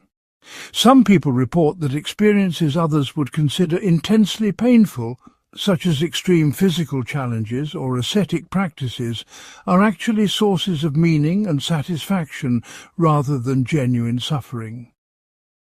Conversely, some people experience as deeply harmful treatments that others consider minor or even beneficial, such as certain forms of criticism or social pressure. This subjectivity of suffering experience creates problems for objective moral evaluation, since acts cannot be condemned as evil for causing suffering unless there are objective standards for determining when suffering actually occurs. The prevention versus alleviation distinction creates additional complications for suffering-based approaches to evil evaluation. Someone who prevents future suffering by causing present suffering, such as a parent who disciplines a child or a society that imprisons dangerous criminals, seems to be minimizing overall suffering while still causing particular instances of suffering. Similarly, someone who alleviates present suffering in ways that increase future suffering, such as providing addictive substances to people in pain, may be increasing overall suffering while reducing particular instances of suffering. These cases require temporal and probabilistic calculations that introduce uncertainty and disagreement about consequences, making it difficult to determine whether particular acts increase or decrease suffering overall. The measurement problem for suffering in moral evaluation reveals fundamental difficulties in developing precise accounts of how suffering contributes to evil. Suffering appears to be multidimensional, involving physical, emotional, social, and spiritual aspects that resist reduction to common metrics. Furthermore, the moral significance of suffering may depend not just on its intensity and duration, but also on factors like meaning, choice, distribution, and relationship to human agency that complicate simple utilitarian calculations. Without reliable ways to measure and compare suffering across different contexts and types, suffering-based approaches to evil remain necessarily imprecise and controversial in their practical applications to complex moral cases. Part 13. Virtue Ethics and the Character of Evil.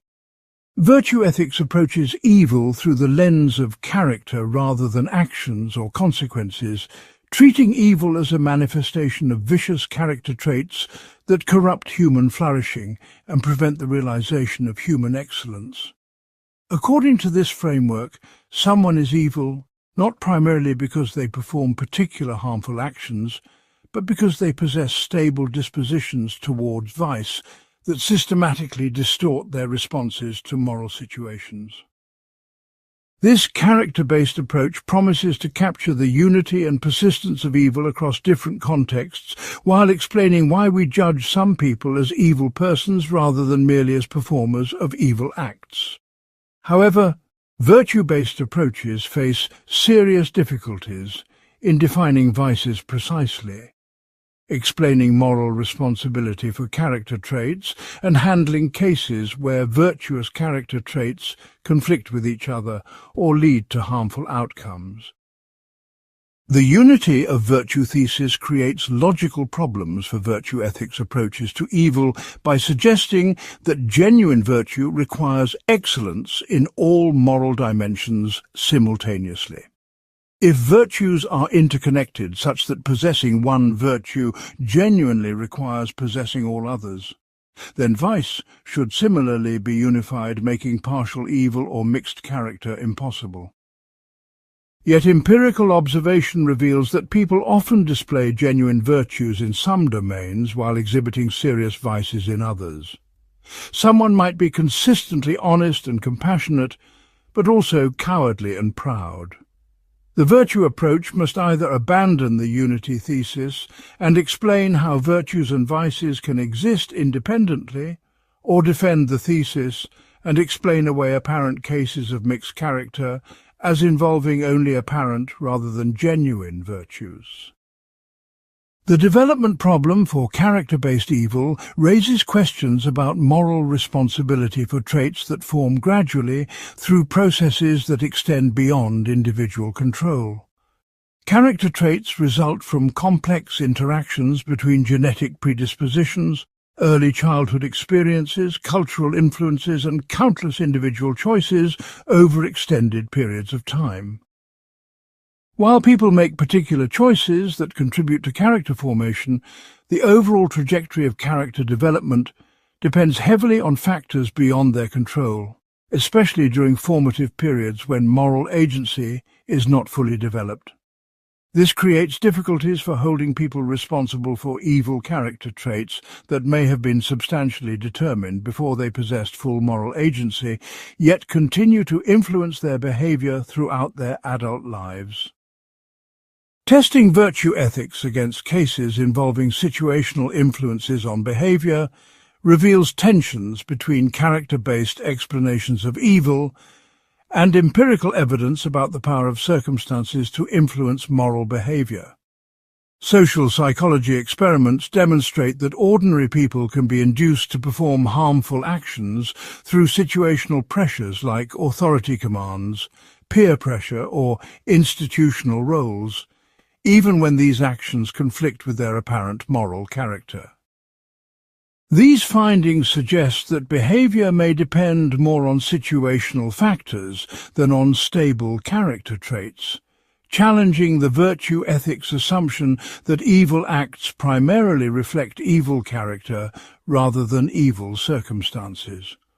Virtue theorists must either explain why situational influences do not undermine character-based moral evaluation or revise their approach to accommodate the power of situations in shaping moral behavior.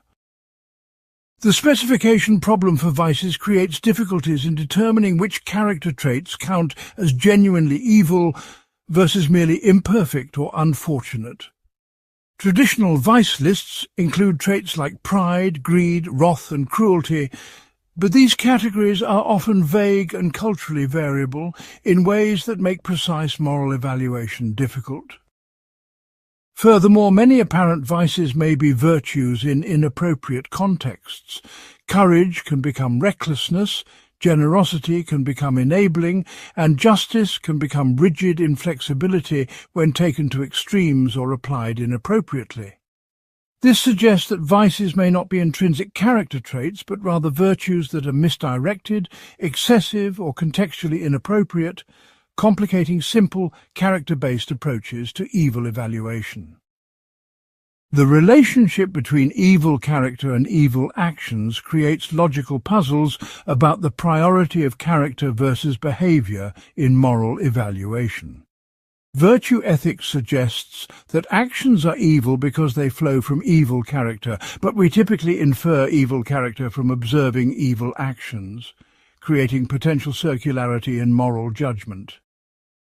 Someone who performs consistently harmful actions over time appears to have evil character, but this inference assumes that the actions genuinely reflect character rather than circumstances, compulsion, or other factors that might excuse or mitigate character-based judgments. Breaking this circularity requires independent criteria for identifying evil character. But such criteria prove difficult to develop without relying on patterns of behavior that return us to the original problem. The moral luck problem affects virtue ethics approaches to evil through questions about responsibility for character traits that result partly from factors beyond agents' control. Someone born with genetic predispositions toward aggression and raised in violent environments faces different challenges in developing virtuous character than someone with different natural endowments and social circumstances. If virtue and vice depend partly on natural and social luck, then character-based moral evaluation may be unfair in ways that undermine its legitimacy as a basis for moral judgment. Virtue theorists must either explain how agents can overcome luck factors through moral effort, or accept that character-based evaluation is inevitably contaminated by morally irrelevant factors. The pluralism problem for virtue ethics emerges when different virtuous character traits conflict with each other in particular situations, forcing agents to choose between competing moral excellences. Honesty might require revealing information that compassion suggests should be concealed, or justice might demand punishment that mercy suggests should be forgiven. These conflicts create situations where any action appears to involve some moral failing, suggesting that perfectly virtuous character may be impossible in practice even if it remains valuable as an ideal.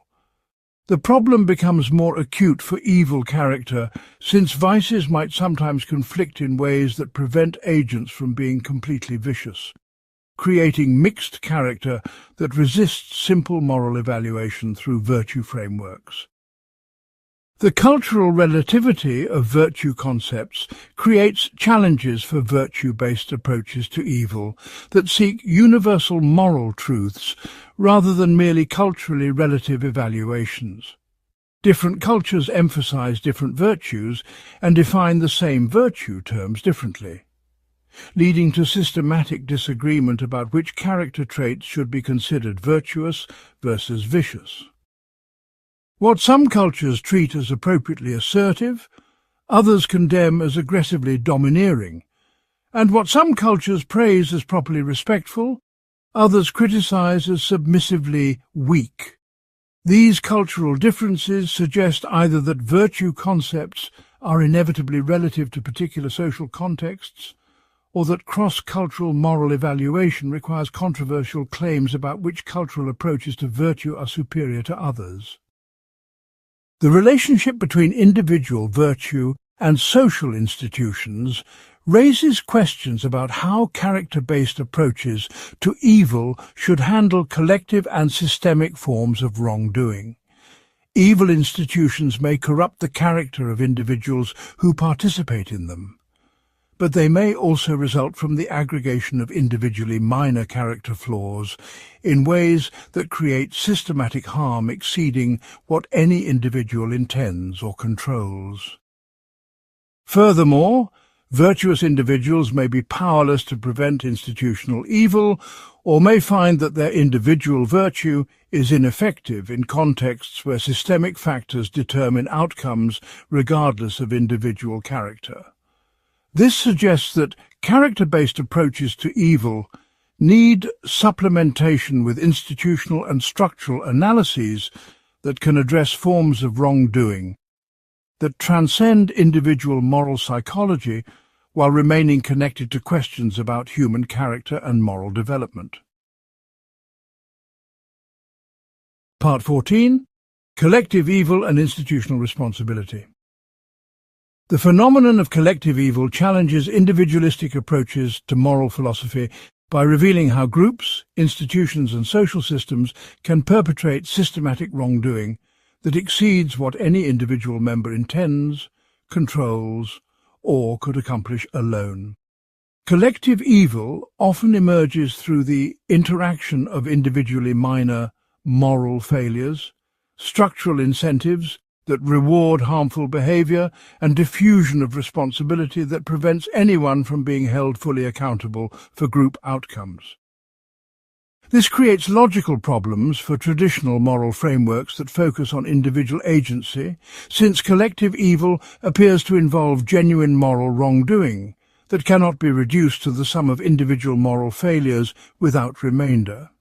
Yet, Extending moral concepts like responsibility, blame and punishment to collective entities raises fundamental questions about the nature of group agency and the conditions under which organizations can be held morally accountable. The problem of group agency requires determining whether collective entities possess the kinds of mental states and decision-making capacities that ground individual moral responsibility.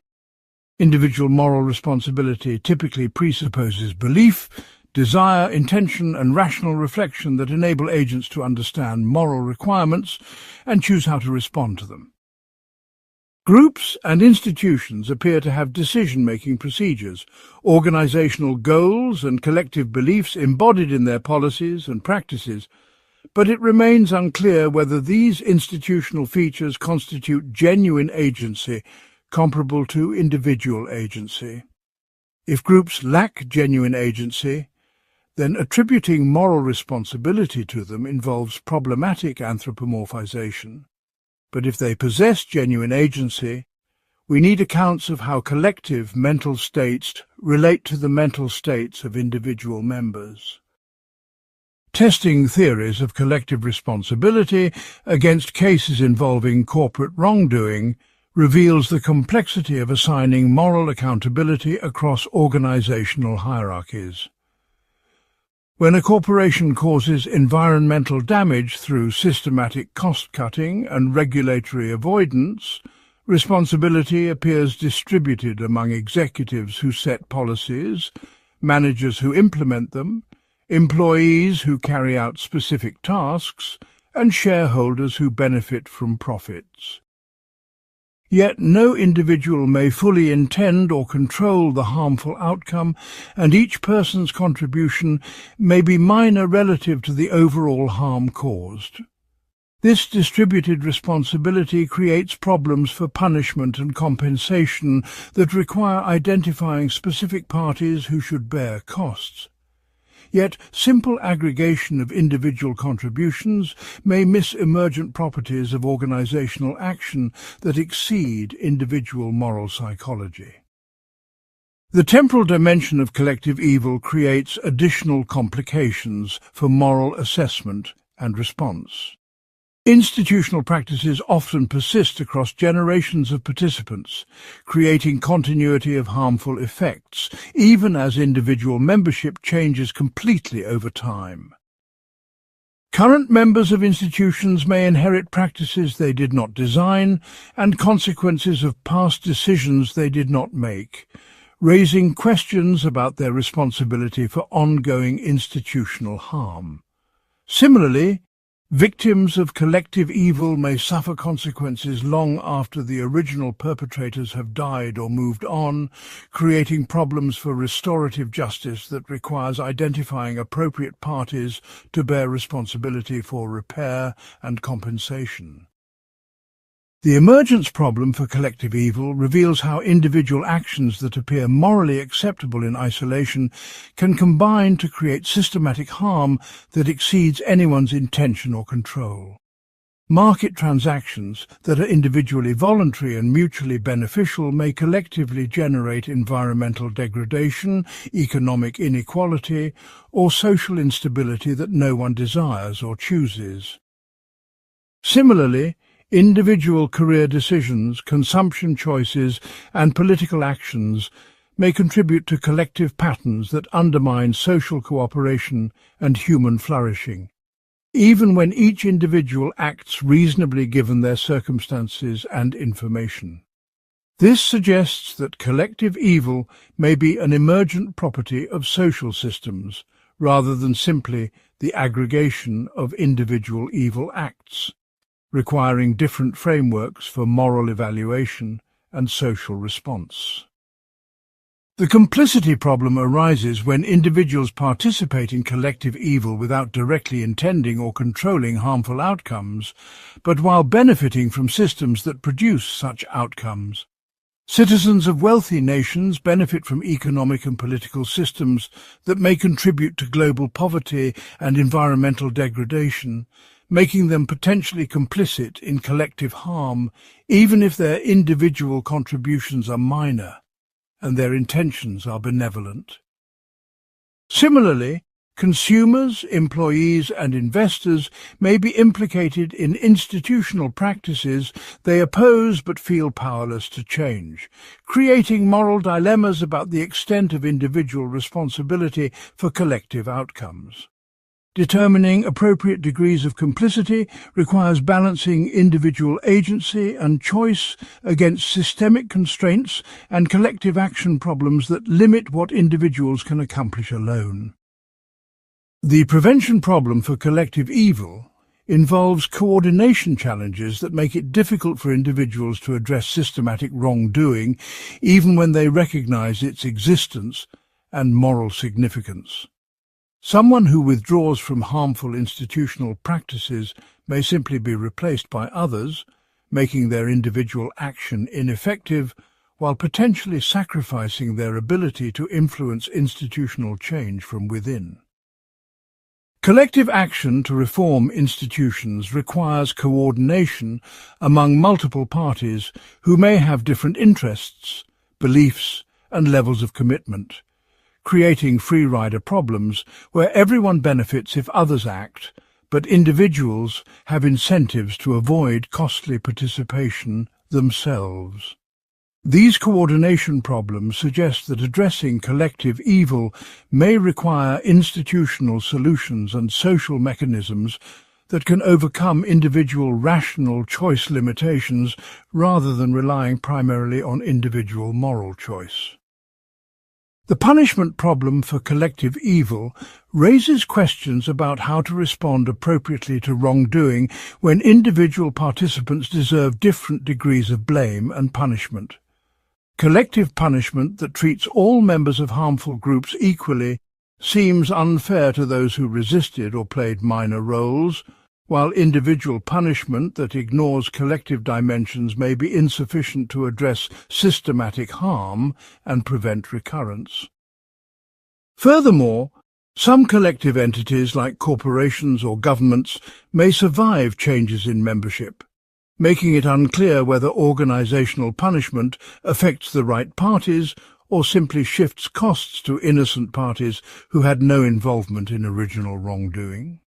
Developing appropriate responses to collective evil requires frameworks that can address both individual justice concerns and collective prevention needs without sacrificing either to the other.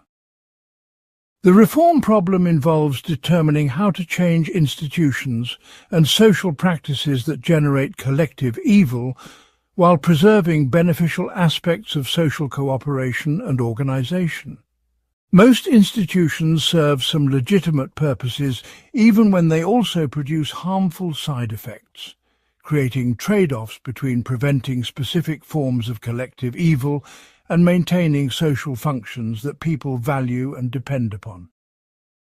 Furthermore, institutional reform faces implementation problems when those with power to make changes benefit from existing arrangements, and collective action problems when reform requires coordination among parties with different interests and beliefs. This suggests that addressing collective evil requires sophisticated understanding of social systems and change processes rather than simple moral condemnation. But such understanding may exceed what moral philosophy can provide without assistance from empirical social sciences.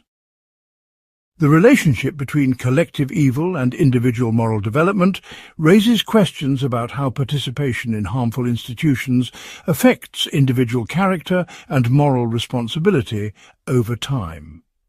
People who work within evil systems may gradually accommodate to harmful practices through psychological mechanisms that protect them from cognitive dissonance and moral distress, potentially corrupting their individual moral judgment and character. Conversely, individuals may maintain moral integrity within corrupt systems through forms of resistance, moral distance, or compartmentalization that preserve their individual virtue while limiting their complicity in collective harm. Understanding these dynamics is crucial for moral evaluation of individual participants in collective evil and for developing strategies to prevent institutional corruption of individual moral agency. Part 15. The problem of moral monsters. The concept of moral monsters, individuals who appear to lack normal human moral capacities entirely and commit extreme evil without apparent remorse, empathy or moral understanding, challenges fundamental assumptions about human nature, moral development, and the possibility of moral education and reform. Cases like serial killers who torture victims for pleasure, dictators who order genocide with apparent satisfaction, or individuals who systematically exploit and abuse others without any sign of moral concern, seem to represent a qualitatively different kind of evil than ordinary moral failure. These cases raise questions about whether moral monsters possess the same moral status as other human beings, whether they can be held responsible in the same ways as ordinary moral agents, and whether their existence reveals fundamental limitations in moral theory and practice. However, the moral monster concept faces serious logical difficulties in defining the boundary between extreme evil and ordinary moral failure, explaining how moral monsters develop while preserving human dignity, and determining appropriate responses to individuals who appear to be beyond moral reach. The definitional problem for moral monsters requires specifying what distinguishes extreme evil from merely serious moral failure, without relying on circular reasoning or arbitrary thresholds. Simply defining moral monsters as those who commit the most heinous crimes conflates moral and legal categories while failing to identify the psychological or moral characteristics that make certain individuals qualitatively different from ordinary wrongdoers. Alternatively, defining moral monsters by their apparent lack of normal moral emotions like guilt, empathy or remorse faces the problem that these internal states are difficult to verify and may be present but overridden by other factors rather than genuinely absent. The definition must capture what makes certain individuals seem fundamentally different from ordinary moral agents without presupposing controversial theories about human nature or moral psychology. Testing the moral monster concept against actual cases reveals both its intuitive appeal and its problematic implications for human dignity and moral responsibility. Individuals who commit extreme crimes often display histories of severe abuse, mental illness, brain dysfunction, or other factors that suggest their evil behavior results from developmental trauma rather than freely chosen moral corruption. If moral monsters are made rather than born, then they deserve treatment and rehabilitation rather than simple condemnation. But if their evil character is irreversible, then they may require permanent containment that treats them more like dangerous animals than moral agents. Neither conclusion seems satisfactory. The first may ignore legitimate concerns about public safety and victim rights, while the second may violate human dignity by excluding some humans from the moral community entirely. The responsibility problem for moral monsters involves determining whether individuals who appear to lack normal moral capacities can be held responsible for their actions in the same ways as ordinary moral agents. Moral responsibility typically requires that agents understand moral requirements and possess the ability to conform their behavior to moral norms. But moral monsters may lack precisely these capacities. If they cannot understand why their actions are wrong, or cannot control their behavior through moral considerations, then holding them responsible may be as inappropriate as blaming someone for actions they perform while sleepwalking or during psychotic episodes.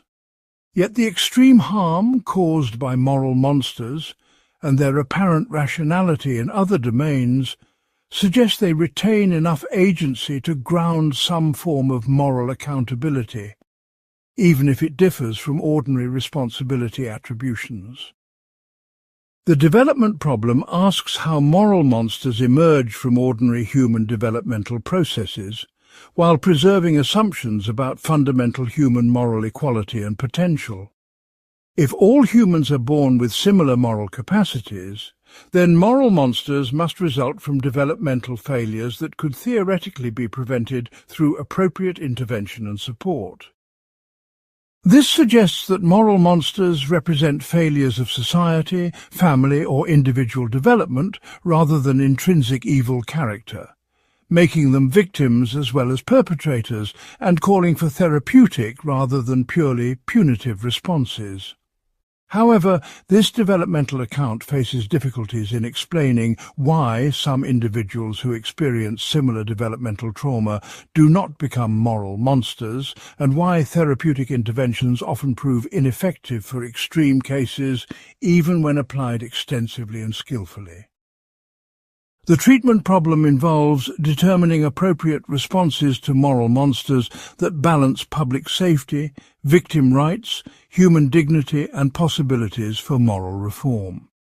Traditional punishment may be inappropriate if moral monsters lack the moral understanding necessary to appreciate the moral significance of their punishment or learn from it. Therapeutic intervention may be ineffective if moral monsters lack the emotional and motivational capacities necessary for moral development, while preventive detention may violate rights if it involves punishing individuals for future crimes they have not yet committed. Each approach faces moral objections that reflect deeper tensions between treating moral monsters as moral agents, who can be held responsible, versus treating them as individuals with disabilities that limit their moral capacities. The philosophical implications of moral monsters challenge foundational assumptions in moral theory about human nature, moral development, and the scope of moral consideration.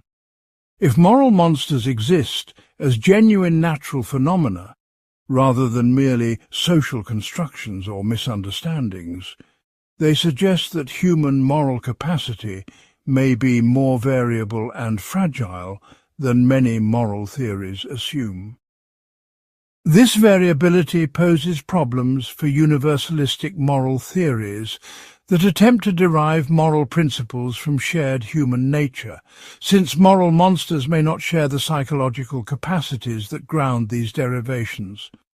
Conversely, if moral monsters are better understood as products of social construction or theoretical confusion, then their apparent existence may reveal problematic assumptions about evil and moral agency rather than genuine facts about human moral psychology. The social response problem involves determining how societies should organize their institutions and practices to address moral monsters while preserving commitment to human dignity and moral equality. Legal systems must balance protecting society from dangerous individuals with preserving due process rights and avoiding discriminatory treatment based on psychological characteristics rather than criminal actions. Mental health systems must address individuals whose problems may exceed therapeutic capacities while maintaining professional commitment to patient welfare and recovery potential. These institutional challenges reflect deeper philosophical problems about the relationship between individual moral status and social response that cannot be resolved through purely theoretical analysis without empirical information about effectiveness and consequences of different approaches. The moral education implications of moral monsters raise questions about the limits of moral development and the conditions under which moral education can be effective. If some individuals lack the emotional, cognitive, or motivational capacities necessary for moral learning, then moral education must be targeted to those who can benefit rather than applied universally. This selective approach conflicts with educational ideals about equal opportunity and human development potential, while universal approaches may waste resources on individuals who cannot benefit while failing to provide intensive intervention for those who need it most. Furthermore, Early identification of potential moral monsters raises ethical problems about labeling, self-fulfilling prophecies, and discrimination that may create the very problems that intervention seeks to prevent. The concept of moral monsters ultimately forces consideration of the boundaries of moral community and the conditions under which individuals qualify for full moral status versus some diminished form of moral consideration. This boundary-drawing process has dangerous historical precedents in exclusions based on race, religion, or mental capacity that serve to legitimate oppression rather than respond appropriately to genuine moral differences. Yet refusing to acknowledge real differences in moral capacity may prevent appropriate responses to extreme cases while failing to protect vulnerable individuals from those who would exploit their moral consideration. The challenge is developing frameworks that can acknowledge variation in moral capacities without creating hierarchies that violate human equality or provide justification for oppressive social arrangements. Part 16. Evil and moral development across the lifespan. The temporal dimension of moral development creates fundamental questions about how evil character emerges, whether it can be prevented through appropriate intervention, and when individuals become fully responsible for their moral failures versus remaining partially excused due to incomplete development. Children who commit harmful acts appear less evil than adults who perform identical actions, suggesting that full moral responsibility requires developmental achievements that emerge gradually rather than being present from birth. Yet some children display persistent patterns of cruelty, manipulation, and callous disregard for others that seem to predict adult evil behavior, raising questions about early intervention and the possibility of moral corruption that occurs before agents develop full moral agency. Understanding evil requires examining how moral capacities develop over time and how developmental processes can go wrong in ways that produce systematic moral failure. The relationship between moral understanding and moral motivation creates developmental puzzles about whether children and adolescents who understand moral rules but fail to follow them should be considered evil or merely immature. Young people often demonstrate sophisticated understanding of moral principles while simultaneously engaging in behavior that violates these principles, suggesting that moral development involves more than acquiring moral knowledge. The capacity for moral motivation may develop separately from and more slowly than moral understanding, creating periods where individuals know what they should do but lack sufficient motivational resources to act accordingly. This developmental gap raises questions about responsibility and blame during transitional periods when moral agency is partially but not fully developed.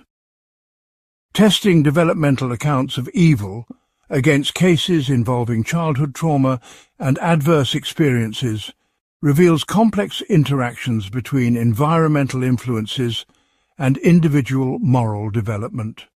Children who experience abuse, neglect, or exposure to violence show increased rates of later aggressive and antisocial behavior, suggesting that evil may result from developmental disruption rather than intrinsic moral failure. However, many individuals who experience severe trauma do not develop evil character, while some who have supportive upbringings still engage in systematic wrongdoing, indicating that environmental factors alone cannot explain the emergence of evil. The interaction between individual vulnerabilities and environmental risks appears more complex than simple causal models can capture, requiring developmental theories that can accommodate both individual agency and situational influence. The critical periods hypothesis suggests that moral development may be particularly sensitive to environmental influences during specific developmental windows, with disruptions during these periods having lasting effects on moral character. Early attachment relationships may establish foundational capacities for empathy and social connection that later moral development builds upon, making disruptions during infancy and early childhood particularly problematic for moral development.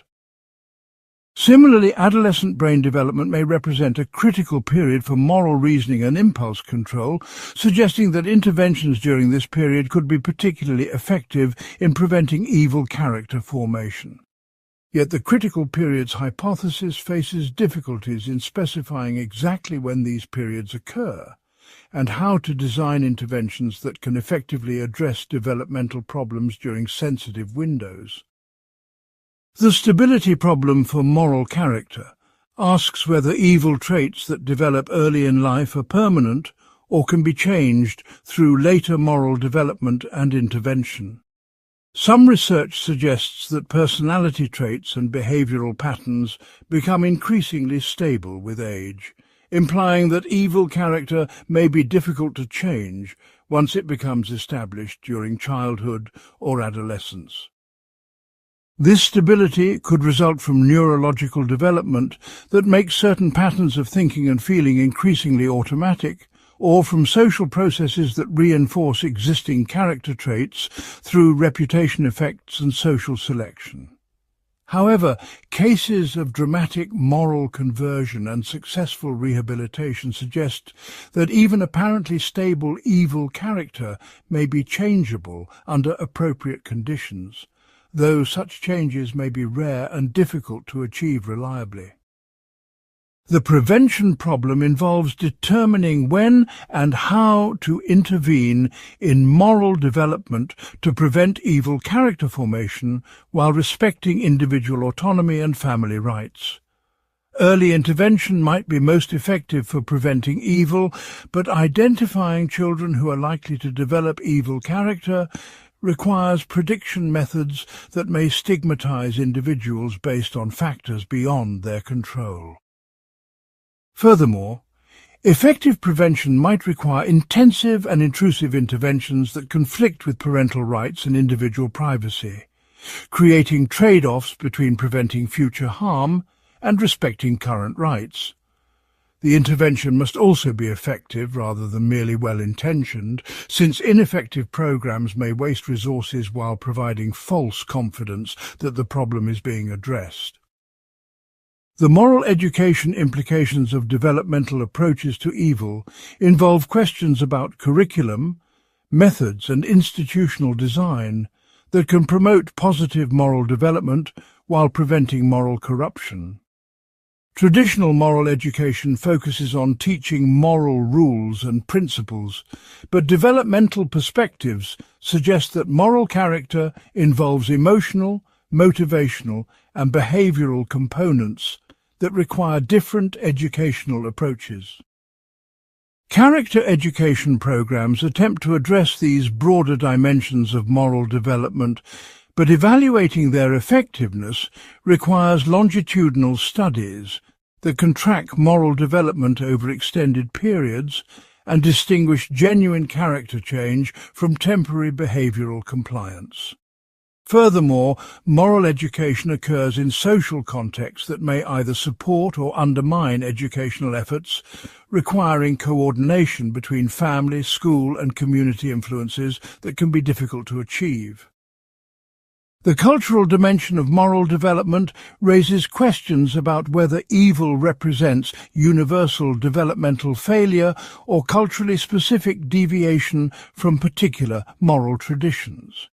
Different cultures emphasize different moral virtues and use different methods for moral education, potentially producing different types of moral character that might appear evil from outside perspectives.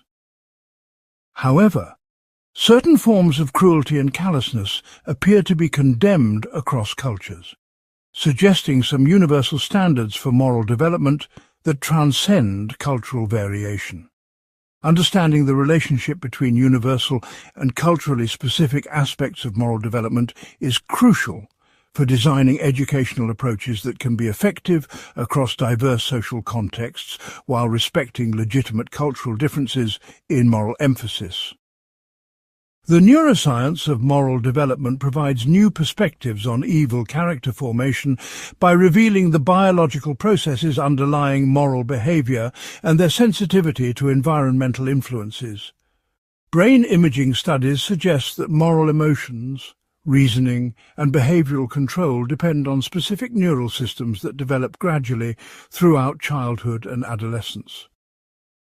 Disruptions to these developmental processes through injury, illness, or environmental stress may contribute to moral dysfunction in ways that are partially beyond individual control. However, neuroscientific findings must be interpreted carefully to avoid biological determinism that removes moral responsibility entirely, while still acknowledging the biological constraints on moral development that may limit individual agency and choice. The intergenerational transmission of evil raises questions about how evil character patterns persist across family lines and community generations, while leaving room for individual moral agency and choice. Children of parents with serious moral problems show increased rates of moral difficulties themselves, suggesting that evil may be transmitted through genetic, social, or psychological mechanisms that extend beyond individual control. Breaking these intergenerational patterns requires interventions that can address family and community influences, while empowering individuals to develop moral character despite adverse circumstances. Understanding these transmission processes is crucial for developing effective prevention strategies that can interrupt cycles of evil, while respecting individual autonomy and avoiding deterministic assumptions about moral development. Part 17. The Metaphysics of Evil, Existence and Properties.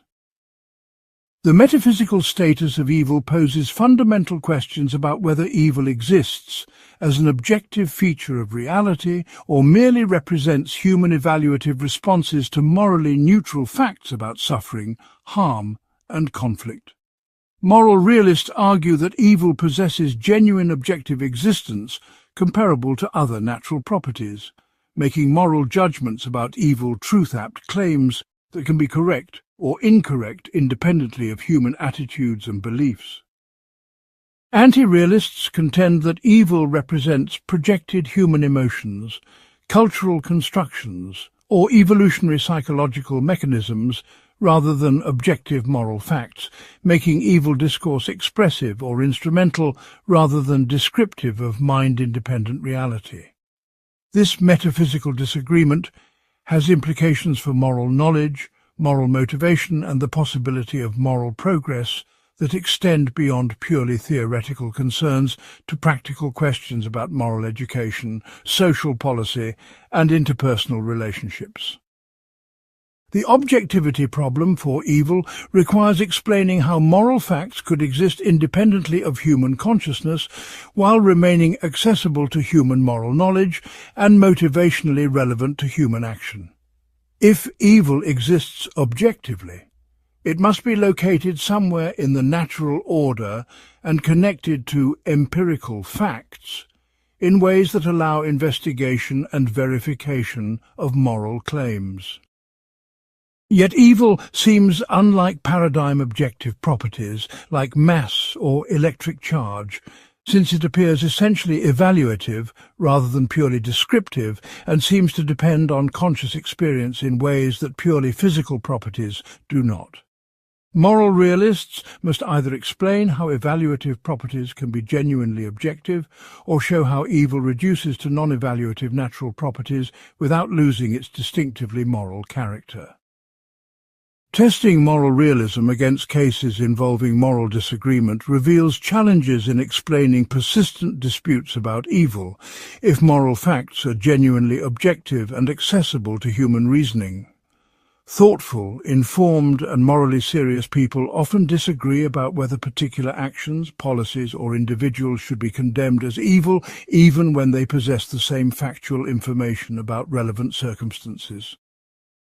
If evil facts are objective and discoverable, Such disagreement suggests either that some parties are systematically mistaken about objective moral facts, or that moral facts are too complex or subtle to be reliably accessed through ordinary human cognitive capacities. Neither explanation seems entirely satisfactory. The first makes moral knowledge surprisingly difficult for competent reasoners, while the second threatens to make moral facts irrelevant to practical moral judgment. The naturalization problem asks whether evil can be identified with or reduced to natural properties that can be studied through empirical investigation without losing its normative force and distinctively moral character. Consequentialist reductions identify evil with properties that cause suffering or prevent flourishing, while virtue-based reductions connect evil to character traits that prevent the realization of human excellence. These naturalistic approaches promise to ground moral facts in objective natural facts while preserving their action-guiding force, but they face the open question argument that asks why we should care about natural properties merely because they are identified with moral ones. If evil just is suffering causation or virtue prevention, then the question remains why we should avoid causing suffering or preventing virtue rather than pursuing other natural goods that might conflict with these moral requirements. The response dependence account attempts to preserve evil's objectivity while acknowledging its essential connection to human evaluative attitudes by analyzing evil in terms of appropriate responses from idealized moral judges. According to this view, actions are evil when they would be condemned by perfectly informed, rational and impartial observers, making evil objective relative to the standards of ideal moral judgment while remaining dependent on conscious evaluative response. This approach avoids crude subjectivism while acknowledging the essential role of moral consciousness in constituting moral facts, but faces challenges in specifying the relevant idealization conditions and explaining why actual human moral judgments should track those of idealized observers. The account must also address whether different idealization procedures would yield conflicting moral verdicts, and how to adjudicate between competing conceptions of ideal moral judgment. The moral error theory presents the radical view that moral discourse systematically involves false claims because it presupposes the existence of objective moral facts that do not actually exist. According to this view, statements like torture is evil express beliefs about objective moral properties that nothing actually possesses, making all positive moral claims false, even when they reflect widespread moral agreement. This theory explains moral disagreement by treating it as dispute about non-existent entities comparable to disagreements about fictional characters, while preserving the cognitive content of moral judgment against purely expressivist alternatives. However, the error theory faces practical problems in explaining why we should continue engaging in moral discourse if it involves systematic falsehood, and theoretical problems in accounting for the apparent success of moral practices in coordinating social cooperation and promoting human welfare. The evolutionary debunking argument challenges moral realism by arguing that our moral judgments result from evolutionary processes that were selected for their adaptive value rather than their truth-tracking capacity.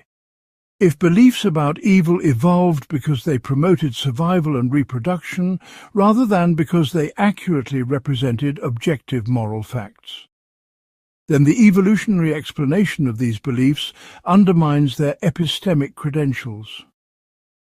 This argument parallels debunking arguments about perceptual beliefs that result from hallucinations or wishful thinking, suggesting that evolutionary origins make moral beliefs unreliable guides to moral truth even if such truth exists. However, The debunking argument faces challenges in explaining why evolutionary origins undermine moral beliefs any more than they undermine empirical beliefs, which also evolved for adaptive rather than purely truth-tracking purposes. The problem of evil properties involves determining what kinds of metaphysical entities evil acts, evil character, and evil institutions could be if they exist objectively. Evil acts might be complex relational properties involving agents, victims, circumstances, and consequences.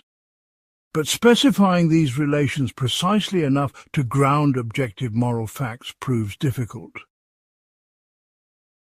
Evil character might consist in dispositional properties that manifest under appropriate conditions, but explaining how these dispositions relate to particular actions and outcomes requires controversial assumptions about human psychology and moral development. Evil institutions might involve emergent properties of social arrangements that exceed the properties of individual participants, but emergent social properties raise difficult questions about their ontological status and causal powers. The temporal and modal aspects of evil create additional metaphysical puzzles about the existence conditions for moral properties. If someone attempts murder but fails due to circumstances beyond their control, it seems they perform an evil act despite causing no actual harm, suggesting that evil can exist independently of its typical consequences. Similarly, if someone would act evilly under certain circumstances but never encounters those circumstances, it remains unclear whether they possess evil character or merely the potential for evil that never becomes actual. These cases require moral metaphysics that can handle counterfactual and dispositional properties while preserving the connection between moral facts and actual features of the world that make moral judgment practically relevant. The relationship between individual and collective evil raises questions about whether moral properties can be instantiated by group entities or only by individual agents with appropriate psychological capacities. If institutions can be genuinely evil rather than merely composed of evil individuals, then moral properties must be able to exist at levels of organization that exceed individual psychology. This requires either expanding our ontology to include group agents with moral properties, or explaining how individual moral facts can generate collective moral facts through composition principles that preserve moral content across levels of organization. The metaphysics of collective evil thus connects to broader questions about group agency, emergence, and the relationship between individual and social reality that extend beyond moral philosophy to general metaphysics and social ontology. Part 18. Evil and Punishment, Retributivist and Consequentialist Justifications. The justification of punishment for evil acts creates fundamental tensions between retributivist approaches that treat punishment as intrinsically deserved by wrongdoers and consequentialist approaches that justify punishment only through its beneficial effects on crime prevention, victim satisfaction, or social order. Retributivists argue that evil acts create moral debts that can only be discharged through appropriate suffering imposed on wrongdoers, making punishment a requirement of justice independent of its consequences. Consequentialists maintain that punishment can only be justified by its instrumental value in deterring future crime, incapacitating dangerous individuals, or expressing social values that promote cooperation and law-abiding behavior. These competing approaches generate systematic disagreements about appropriate punishment levels, acceptable methods of punishment, and the treatment of cases where desert and utility conflict. The desert-based justification for punishment faces immediate challenges in explaining why wrongdoers deserve to suffer for their evil acts, rather than merely owing compensation to their victims or society. The notion that evil acts create genuine obligations for wrongdoers to accept punishment requires controversial assumptions about moral debt and the relationship between wrongdoing and deserved suffering that many find intuitively problematic. Furthermore, if punishment is intrinsically deserved, then it should be imposed even when it serves no beneficial purpose, and might even cause net harm to everyone involved, including victims and wrongdoers themselves.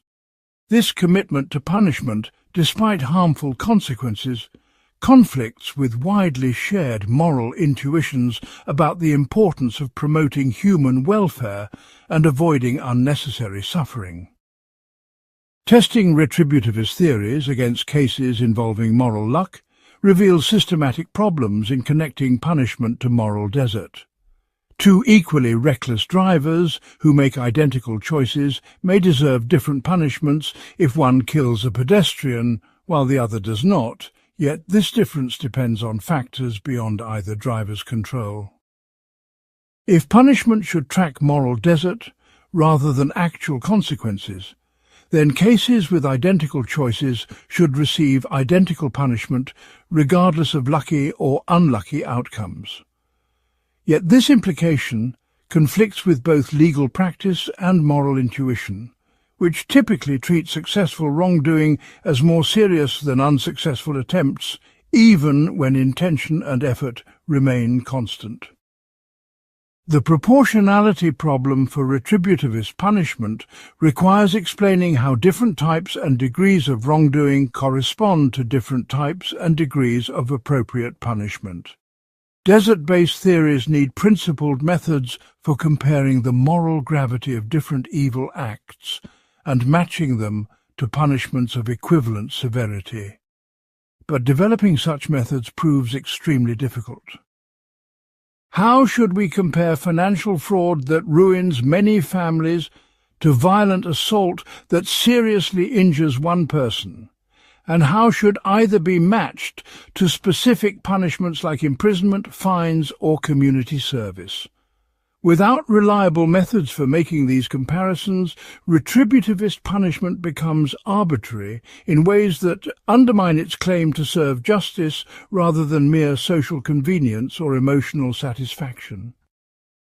Consequentialist justifications for punishment face their own difficulties in explaining why punishment should be imposed on particular individuals rather than on whoever would be most effectively deterred by punishment. If punishment is justified only by its beneficial consequences, then punishing innocent people who can be effectively framed might be justified when it produces better deterrent effects than punishing actual wrongdoers who are difficult to catch. Similarly, punishing minor wrongdoers very severely might be justified if it produces enough deterrence to outweigh the unfairness to those punished, violating widely shared intuitions about the relationship between wrongdoing and appropriate punishment. Pure consequentialist approaches struggle to explain why actual guilt should be a necessary condition for justified punishment rather than merely one factor to be weighed against others in calculating optimal consequences. The effectiveness problem for deterrence-based punishment involves empirical questions about whether punishment actually reduces crime and whether alternative approaches might achieve better results at lower social and moral costs. Research on deterrent effects shows mixed results, with some studies suggesting modest deterrent benefits, while others find little evidence that punishment levels significantly affect crime rates. Furthermore, imprisonment creates its own problems through family disruption, reduced employment prospects, and exposure to criminal cultures that may increase rather than decrease future criminal behavior. If punishment proves ineffective or counterproductive in reducing crime, then consequentialist justifications collapse unless punishment serves other valuable purposes that outweigh its costs and harmful effects. The expressive theory of punishment attempts to bridge retributivist and consequentialist approaches by arguing that punishment serves the valuable social function of expressing condemnation of wrongdoing and affirming shared moral values. According to this view, punishment communicates moral messages to wrongdoers, victims, and the broader public that help maintain social cooperation and moral solidarity, while providing appropriate recognition of victims' suffering and wrongdoers' responsibility. This expressive function may justify punishment even when it has limited deterrent effects, since the communication of moral values serves important social purposes independently of crime prevention. However, the expressive theory faces questions about whether symbolic communication justifies imposing serious harms on individuals, and whether the messages actually communicated through punishment practices match the intended moral content rather than expressing objectionable values like vengeance or social hierarchy. The restorative justice alternative challenges traditional punishment approaches by focusing on repairing harm caused by wrongdoing rather than inflicting deserved suffering or achieving deterrent effects. Restorative approaches bring together wrongdoers, victims, and community members to address the consequences of crime and develop agreements about how to repair damage and prevent future wrongdoing. This approach promises to address victim needs more effectively than traditional punishment, while promoting wrongdoer accountability and rehabilitation in ways that reduce recidivism. Yet restorative justice faces practical limitations in cases involving serious crimes, uncooperative wrongdoers, or victims who want retribution rather than a restoration, and theoretical questions about whether repair can fully address the moral significance of evil acts. The problem of mercy creates puzzles for both retributivist and consequentialist approaches by raising questions about when deserved or useful punishment should be forgiven or reduced.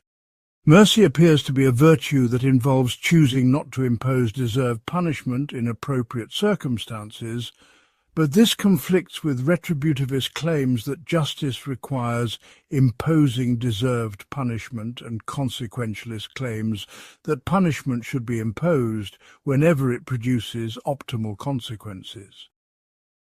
If punishment is truly deserved or genuinely useful, then mercy may be unfair to victims or society by failing to provide appropriate justice or deterrence. Yet mercy seems morally valuable in cases involving genuine repentance, changed circumstances, or disproportionate impact on innocent parties, suggesting that rigid application of punishment principles may sometimes conflict with broader moral considerations that should override narrow focus on desert or consequences.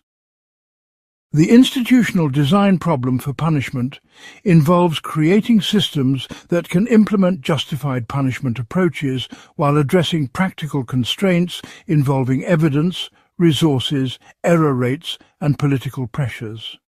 Even if we could develop adequate theoretical justifications for punishment, implementing these theories requires institutions that can reliably identify wrongdoers, impose appropriate punishments, and avoid systematic errors and abuses that undermine theoretical justifications. Criminal justice systems operate under significant constraints involving imperfect evidence, limited resources, and political pressures that may distort punishment practices in ways that serve neither desert nor deterrence effectively. The gap between theoretical justification and practical implementation suggests that punishment theory must address institutional as well as philosophical questions about how to design systems that can achieve justified punishment in realistic social and political conditions. Part 19. Cross-cultural perspectives on evil.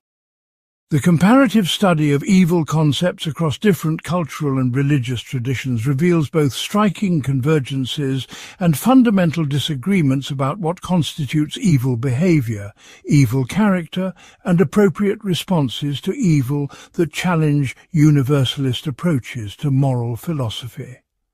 While virtually all human cultures condemn unprovoked violence against in-group members, practices that some cultures consider heinously evil, such as certain sexual behaviors, religious expressions or social arrangements, other cultures treat as morally neutral or even virtuous.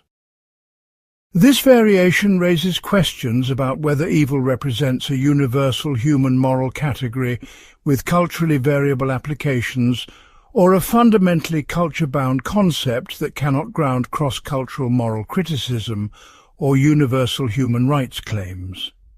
Understanding evil requires examining how different cultural frameworks structure moral thinking while remaining sensitive to power relations and historical contexts that may distort intercultural dialogue about moral issues. The universalism versus relativism debate in comparative approaches to evil involves determining which aspects of evil concepts reflect universal human moral insights versus culturally specific moral traditions that may not be legitimate bases for criticizing other cultural practices. Universalists argue that core evil categories like unprovoked harm, betrayal of trust, and systematic oppression appear across all human cultures, suggesting shared moral knowledge that transcends cultural difference. Relativists contend that what counts as unprovoked betrayal or oppression depends on cultural frameworks for understanding persons, relationships, and social organization that cannot be evaluated from neutral cross-cultural perspectives. This debate has practical implications for international law, humanitarian intervention, and development policy that require taking positions on contested moral issues while respecting cultural diversity and avoiding moral imperialism.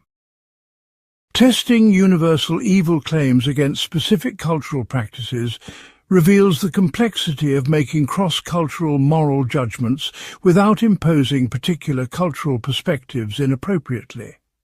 Practices like arranged marriage, female circumcision, or caste systems appear obviously evil from some cultural perspectives while being defended as traditional, religiously mandated, or socially beneficial from others. Simple condemnation of these practices risks cultural imperialism that ignores their meaning and function within different social systems, while uncritical acceptance risks abandoning moral criticism of practices that cause genuine harm to vulnerable individuals. Developing appropriate frameworks for cross-cultural moral evaluation requires methods that can distinguish between legitimate cultural difference and harmful practices, while acknowledging the cultural embeddedness of all moral judgment, including our own. The role of religious frameworks in structuring evil concepts creates additional complexity in cross-cultural moral comparison. Since religious traditions often provide comprehensive worldviews that integrate cosmology, anthropology, and ethics in ways that resist piecemeal moral evaluation. Religious concepts of evil typically connect individual moral behavior to broader cosmic struggles between good and evil forces, making moral judgment inseparable from theological commitments about the nature of reality and human destiny. This integration creates challenges for secular moral philosophy that seeks to evaluate religious moral claims without accepting their theological foundations, and for interfaith dialogue that must address moral disagreements while respecting religious differences. Furthermore, the historical role of religious differences in justifying warfare, persecution, and cultural destruction complicates contemporary efforts to learn from religious moral traditions while avoiding their potential for promoting intergroup conflict. The power dynamics in cross-cultural moral discourse raise questions about whose voices are heard and whose moral frameworks are treated as legitimate in international forums and academic discussions about evil. Western philosophical and legal traditions have dominated international human rights discourse and academic moral philosophy, potentially marginalizing non-Western approaches to understanding evil and appropriate responses to wrongdoing. This marginalization may reflect not just political power, but also linguistic, educational and institutional advantages that make some cultural perspectives more accessible to international audiences than others. Addressing these power imbalances requires developing inclusive methods for cross-cultural moral dialogue that can accommodate different styles of moral reasoning and communication while maintaining standards for productive intellectual exchange. The historical dimension of cross-cultural moral comparison involves examining how concepts of evil have developed and changed within cultural traditions, while acknowledging that all cultural traditions are internally diverse and contested. Contemporary practices and beliefs within any culture represent particular historical developments rather than timeless cultural essences, making it inappropriate to treat current practices as definitive expressions of cultural moral positions. Furthermore, cultures influence each other through contact, conflict and exchange in ways that make pure cultural difference rare and hybrid cultural forms increasingly common in contemporary global contexts. These historical and dynamic aspects of culture complicate cross-cultural moral comparison by making it difficult to identify stable cultural units for comparison while acknowledging that cultural frameworks continue to shape moral thinking in powerful ways. The translation problem in cross-cultural evil concepts involves determining whether moral terms from different languages and cultural contexts refer to the same moral phenomena or represent fundamentally different ways of organizing moral experience. Terms that are typically translated as evil in different languages may have different connotations, scope, and logical relationships that affect their moral content in ways that simple translation obscures. Similarly, some cultures may organize moral thinking around concepts that have no direct equivalence in other cultural contexts, making comprehensive cross-cultural comparison impossible without distorting some cultural perspectives. These translation difficulties suggest that cross-cultural moral understanding may require learning to navigate multiple moral vocabularies rather than seeking common denominators that reduce all moral traditions to familiar conceptual frameworks.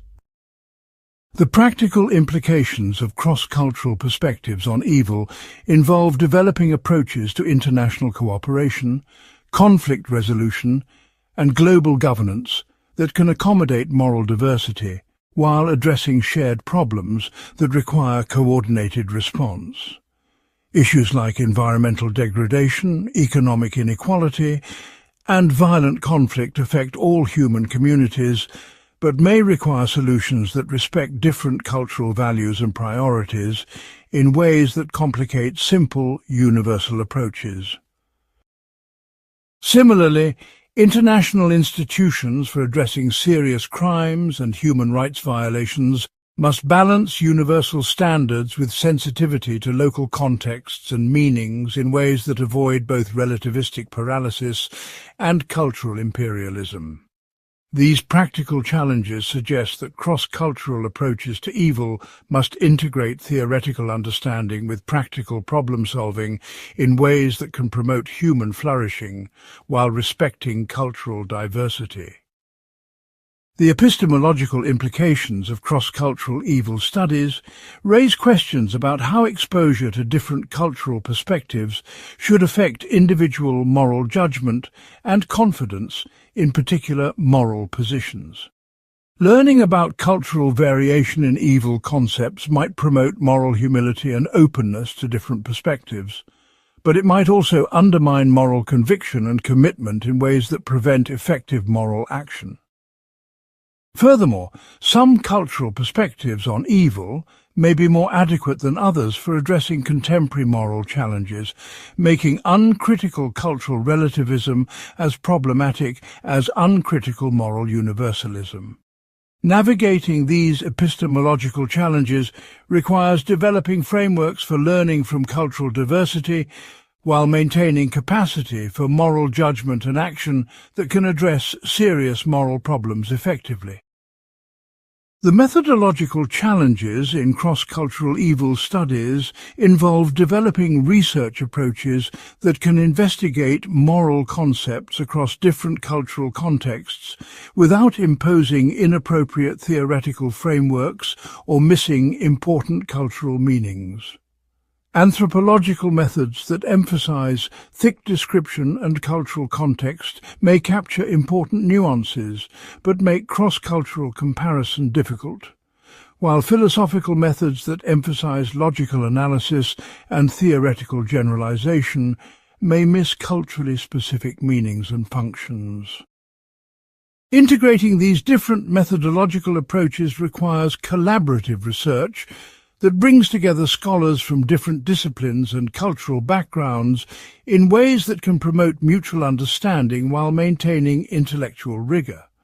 Such collaboration faces practical challenges involving language, institutional support, and academic incentives, but may be essential for developing adequate understanding of evil as both universal and culturally variable phenomena. Part 20. The Future of Evil: Technology, Society and Moral Evolution. The rapid technological and social changes characterizing contemporary global society create new possibilities for both evil and good that challenge traditional moral frameworks and require fundamental reconsideration of how evil manifests and should be addressed in emerging social conditions. Digital technologies enable new forms of harm through cyberbullying, surveillance, manipulation, and social isolation, while also providing unprecedented opportunities for moral education, social coordination, and global cooperation in addressing shared challenges. Similarly, advances in biotechnology, artificial intelligence and social organization create possibilities for both human enhancement and human degradation that exceed historical experience, and may require moral frameworks that traditional approaches to evil have not anticipated. Understanding the future of evil requires examining how technological and social change affect the conditions under which evil emerges, while developing moral resources for addressing challenges that may be qualitatively different from those faced by previous generations. The digital transformation of social life creates new contexts for evil behavior that combine features of traditional moral problems with novel aspects that resist analysis through established moral categories. Online harassment can cause psychological harm comparable to physical violence, while operating through mechanisms of social exclusion, reputation, destruction and identity manipulation that differ significantly from paradigm cases of cruelty and bullying. The scale, persistence and anonymity possible in digital environments allow relatively minor individual contributions to aggregate into systematic harm that exceeds what any individual participant intends or controls, creating collective evil that emerges through technological mediation rather than direct social coordination. Furthermore, the global reach and permanent record-keeping capacity of digital systems means that harmful acts can have consequences across time and space that traditional moral frameworks focused on local and temporary effects have not adequately addressed.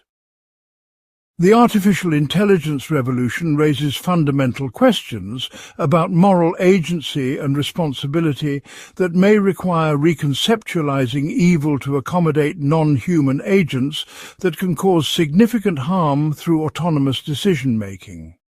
If AI systems become capable of making independent choices that cause harm to humans, traditional frameworks that locate evil in human character and intention may prove inadequate for moral evaluation and social response.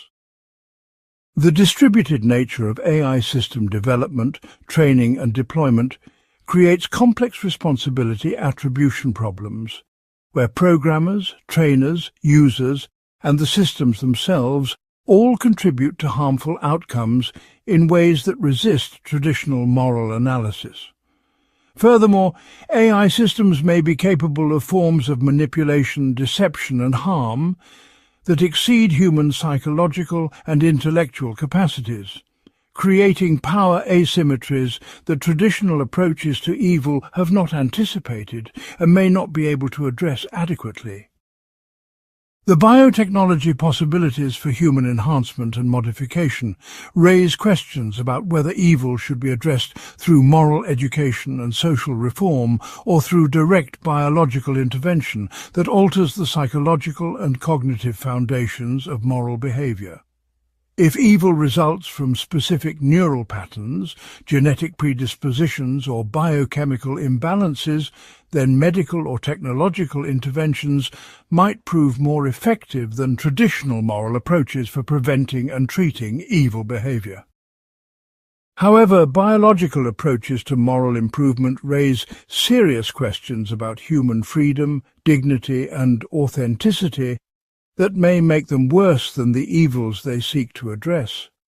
Furthermore, decisions about which traits to enhance or modify necessarily involve controversial value judgments about human nature and social organization that may themselves be subject to evil manipulation by those who control enhancement technologies.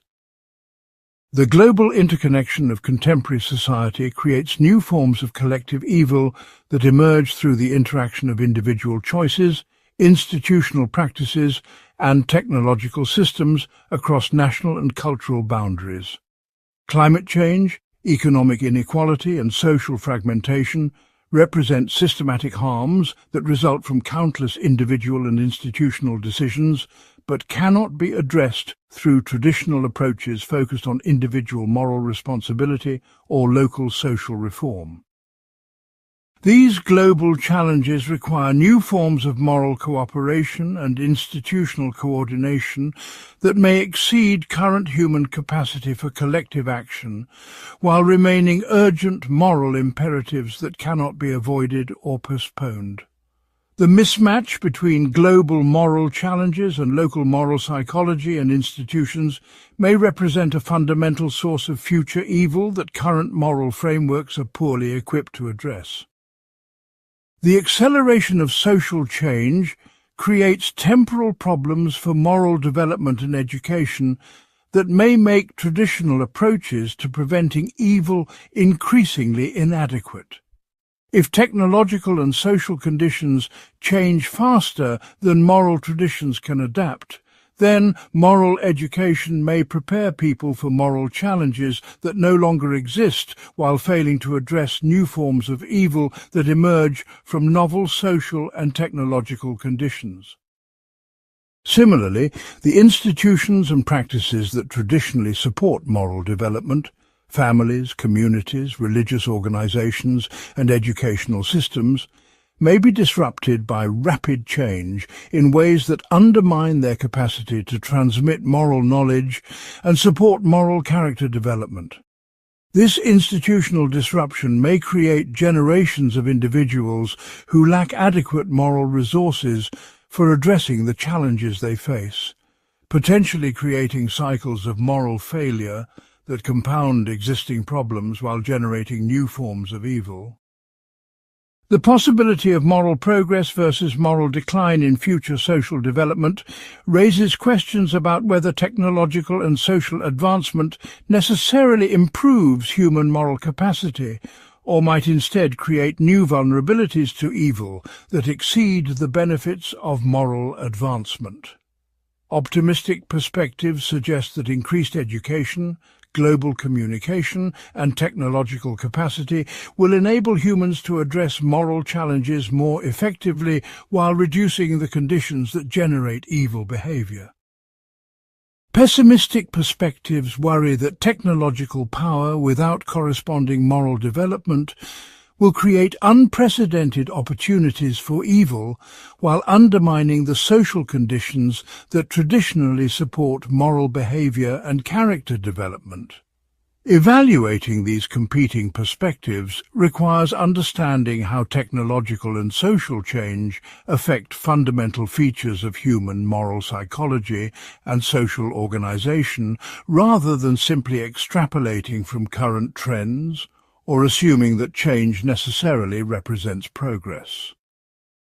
The role of moral philosophy and ethical reflection in shaping future social development involves determining whether philosophical analysis can provide useful guidance for addressing emerging moral challenges, or whether novel situations require practical experimentation and adaptation that exceeds theoretical anticipation. Traditional moral theories may provide valuable resources for thinking about new moral challenges, but they may also constrain moral imagination in ways that prevent recognition of genuinely novel moral problems and opportunities. Furthermore, the increasing technical complexity of moral challenges may require interdisciplinary collaboration between moral philosophers and specialists in technology, psychology and social organization that challenges traditional boundaries between theoretical and practical moral knowledge. The future of evil may depend partly on whether moral philosophy can adapt to address challenges that require integration of moral reflection with technical expertise and practical problem-solving in ways that preserve moral insight while remaining relevant to actual social and technological developments. The ultimate questions about human moral development involve whether evil represents a permanent feature of human nature that must be continually managed and contained, or a developmental problem that could theoretically be overcome through sufficient moral, technological and social progress. If evil stems from fundamental features of human psychology like self-interest, in-group loyalty and limited empathy, then future societies may develop better methods for managing these tendencies, but cannot eliminate them without fundamentally altering human nature itself. Conversely, if evil results from specific social conditions like inequality, competition and cultural conflict, then future societies might achieve forms of social organization that eliminate or dramatically reduce evil behavior while preserving human freedom and dignity. This fundamental question about the relationship between human nature and social organization affects how we should approach moral education, social policy and technological development in ways that may determine whether future societies achieve moral progress or create new forms of evil that exceed historical experience. The legacy question for contemporary moral thinking about evil involves determining what insights and approaches from current moral philosophy should be preserved and transmitted to future generations facing moral challenges we cannot fully anticipate. Rather than attempting to solve future moral problems in advance, current moral reflection might focus on developing flexible moral resources and robust moral institutions that can adapt to changing conditions while preserving essential moral insights about human dignity, flourishing, and social cooperation.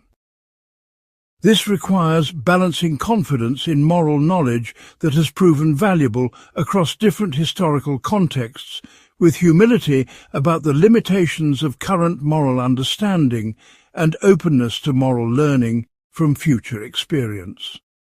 The future of evil may depend ultimately on whether each generation can contribute to moral progress while remaining open to moral correction and development that allows human moral capacity to grow in response to new challenges and opportunities.